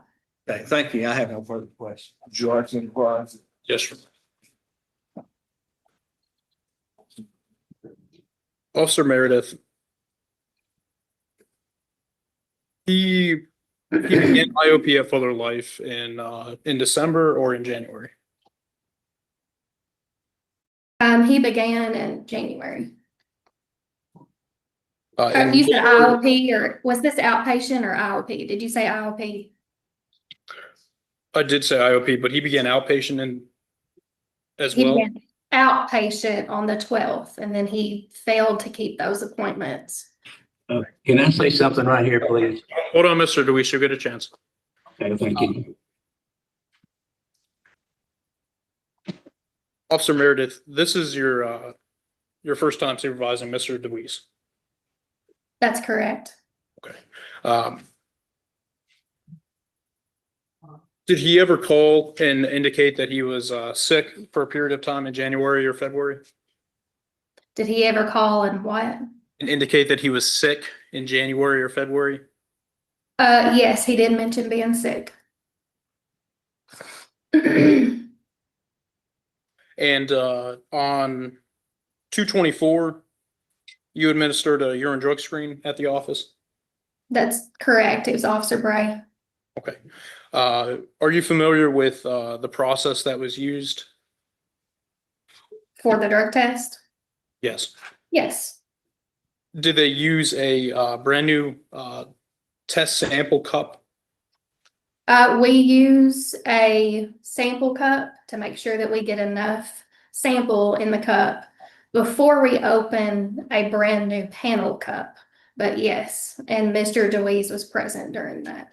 And that sample cup, that was unused? Correct. Okay. And then that was sent to the lab. That's correct.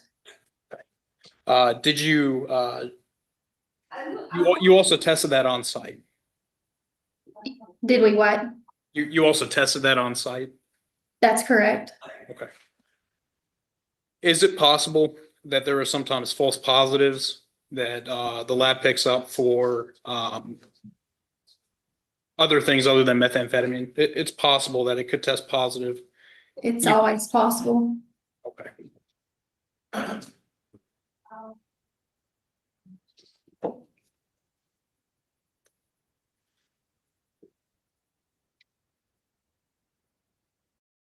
And so did you have a personal conversation with Keisha Robbins with Fuller Life? I did. Okay. He went to his appointment on 2/26 and was there the entire time. Correct? On 2/26, Yes. I am not sure. I'd have to look. I believe you advised that Mr. Luis came to his appointment on 2/26. He was confrontational.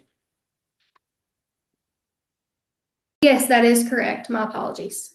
But you're not aware that the visit was cut short? No, I was not aware. Okay. Are you aware that Mr. Luis also has medical issues with his ankle currently? Yes. Okay.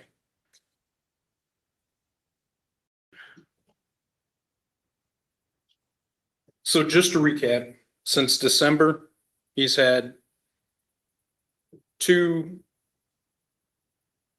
positive drug tests total. That's correct. Okay. But he was tested more than 2 times during that period, and he has had clean tests during that time.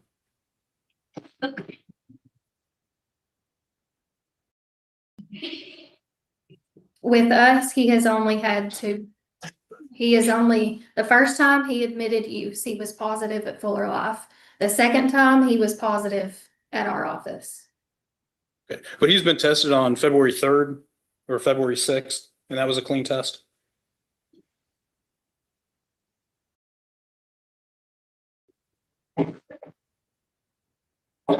I don't recall a test on February 5th with us.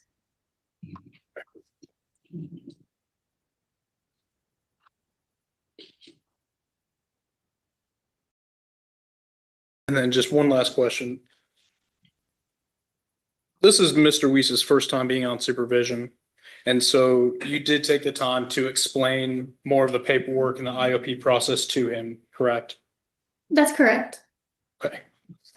And Mr. DeWeese, he asks a lot of questions. Yes. No further questions, Your Honor. No, wait. Okay, have you other witnesses? I have no other witness. Yeah, any witnesses? I'd like to call Mr. DeWeese. Mr. Ruiz, you raise your right hand, please. You swear the testimony about to give the truth, whole truth, and nothing but the truth. I do, sir. See, Mr. DeWeese, can you state your name for the record? Christopher Allen Deweese. Okay. And can you kind of explain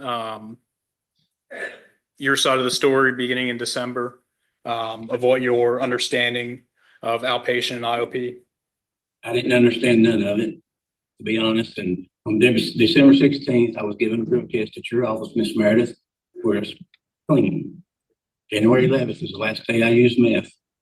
And I can tell you that for 100% certain because of what Miss Keisha said to me. She said, Mr. Chris, I can't explain to you how you feel or what you're going through. I can walk in your shoes. She said, but your children and your grandchildren you just talk so highly of, if you test positive for meth for your promotion on, they can revoke you and essentially your children will not see you no more. That clicked in my head, Your Honor, and I have not used meth since January the 11th. And then after the first assessment over at Fuller Life, they did not send me the link. That's like they were supposed to, is why I missed that appointment. And then the second link they sent me is when we had the ice storm. I was out of electricity for 4 days and my phone was dead. Is why I missed that second appointment with them. And it was all set up to go March the 9th. And then I got put in here on March the 4th, in which I tested clean positive on March the 4th before I come in here with Mr. Chase Collins. And also February 3rd or 6th, one at McNally County. Wait, I can't understand a thing he's saying. Can't understand. I don't know whether it's the microphone or he's too close to it, whatever. So let's talk a little slower and just Okay. keep follow what he's saying. Yes, sir. Mr. Ruiz, if you can talk slower and louder. Okay, I'll try my best. I'm sorry. But so January the 11th was the last day that I did use mist. I will admit to that. And I can tell you 100% positive that's my last time because of what Miss Keisha said to me. She said that if I could be positive for my parole officer, I will not see my kids or my grandchildren. And that clicked with me, Your Honor. And I have not used mist since January the 11th. I went to my physical therapy. I got sick and I was taking all kinds of over-the-counter medication for being sick. But on February 3rd, February 6th, Miss Meredith in McNally County, Chase Collins performed a real kiss on me. It come back clean. I done one February 16th for y'all over there. It was clean. You done one at me the day I got arrested over here, March 4th, Mr. Chase. Then I was clean. Okay. And yes, Mr. DeWeese, can you explain what happened when you were giving the urine test on 2/24? the sample cup they gave me, it did not come from a freshly opened package. It was just laying in like a storage trash can in an unopened box, no plastic wrapping whatsoever. It was just a cup. And they gave me to put my sample into. And yes, I did get argumentative with that over my sample. But as far as being argumentative with others, I did not mean to be. I was just asking questions. I can't understand what he's saying. We're gonna have to have him brought here. I can't understand what he's saying. Here's the thing about it. He's saying he did this and did that, and all this kind of stuff back and forth.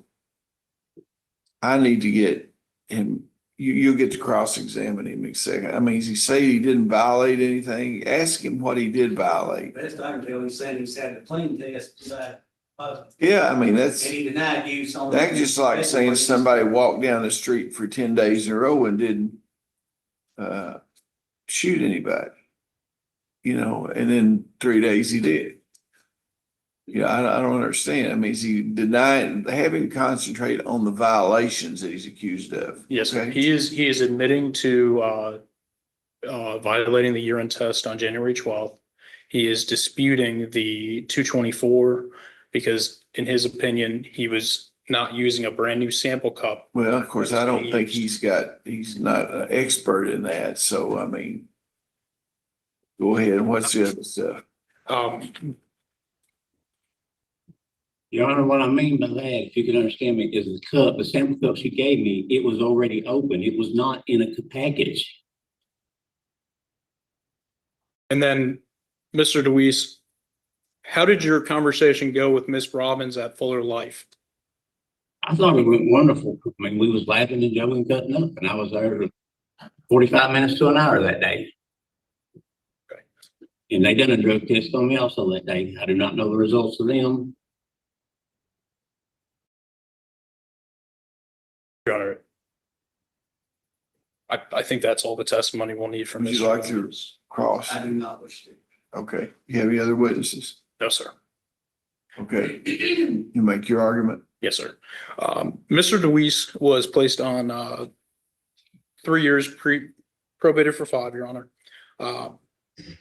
His wife passed November of 24. He first used meth January of 25, which resulted in these charges. He is mid-50s, has not had any previous felonies that I'm aware of. He has never been to treatment greater than outpatient IOP.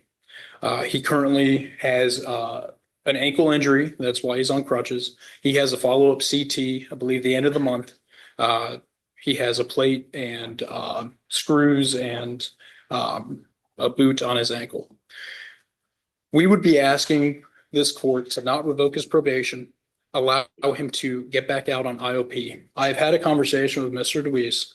The allegation is that he's confrontational. I believe Mr. DeWeese is inquisitive and curious, and that it can sometimes be taken as argumentative or authoritative or confrontational. I've advised Mr. DeWeese that while he's on probation, He's going to have to mind his Qs, Ps and Qs, Your Honor. So I would ask this court to not revoke him, give him the chance to get out on IOP. If the court is not willing to do that, allow him to do short-term treatment. He has never had treatment. He is mid-50s, has never done any treatment greater than outpatient or IOP. And so we would ask for some type of therapeutic response to this revocation, Your Honor.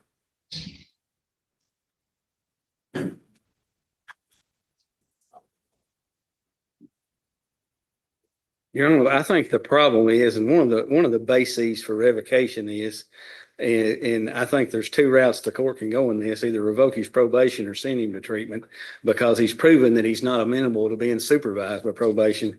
He's had failed drug tests. He's failed to attend appointments. He's denied drug use when the lab's been positive and then saying they didn't do their procedures properly. He's been argumentative with the probation officer, with the SSC. They've had to assess him like 3 times over a 2-month period, and he wouldn't show up. So I just don't believe he's amenable to being supervised. It's very rarely that I file a motion to revoke after 2 positive meth tests, but it's not just the 2 positive meth tests. It's all this other garbage he's been putting these probation officers through in between. It's like he thinks he's their only case. What was the original charge was just? It's possession. It's a 3-year sentence. And this deal about him saying he wouldn't get to see his grandmother and I mean, his grandkids and stuff, if he's revoked on a 3-year sentence, he's going to be out in 60 to 90 days. It's not like it's. What about, you know, what about drug court? I just don't think he can comply. If he can't comply with these probation officers, I concur with what the Commonwealth has to say. This gentleman, I don't know him. He's argumentative. I mean, he's wanting to complain about the cup.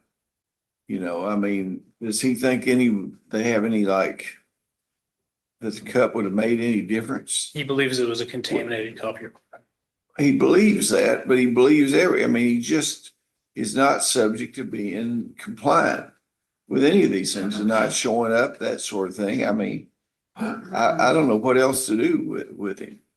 Your Honor, can I say one more thing? See, now this is what I'm talking about. You be quiet. You're revoked. That's it. Okay. I'm sorry. You're revoked. You know, I'm not going to sit around and listen to what they have to listen to all the time and you be non-compliant and disrespectful. It does not work in this court. Okay. Sorry, Your Honor. I wasn't trying to be. Okay. That's so you're finished. Take him away from the microphone. All right, well, that's a great place to leave it for today then, my friends. Again, apologies, no 4th hour today. I need to attend to other things. But we will be back tonight for Sidebar, 8 p.m. Eastern, 5 p.m. Pacific, right here on this channel. There's a link up in the pinned chat, so do check that out. And, of course, we'll be back here tomorrow morning, 6 a.m. Eastern, 9 a.m. Eastern, 6 a.m. Pacific. One of those. I don't know, pick a time. We'll be here. Anywho, go have yourselves a great day. Look forward to seeing you all again soon. Take care. God bless.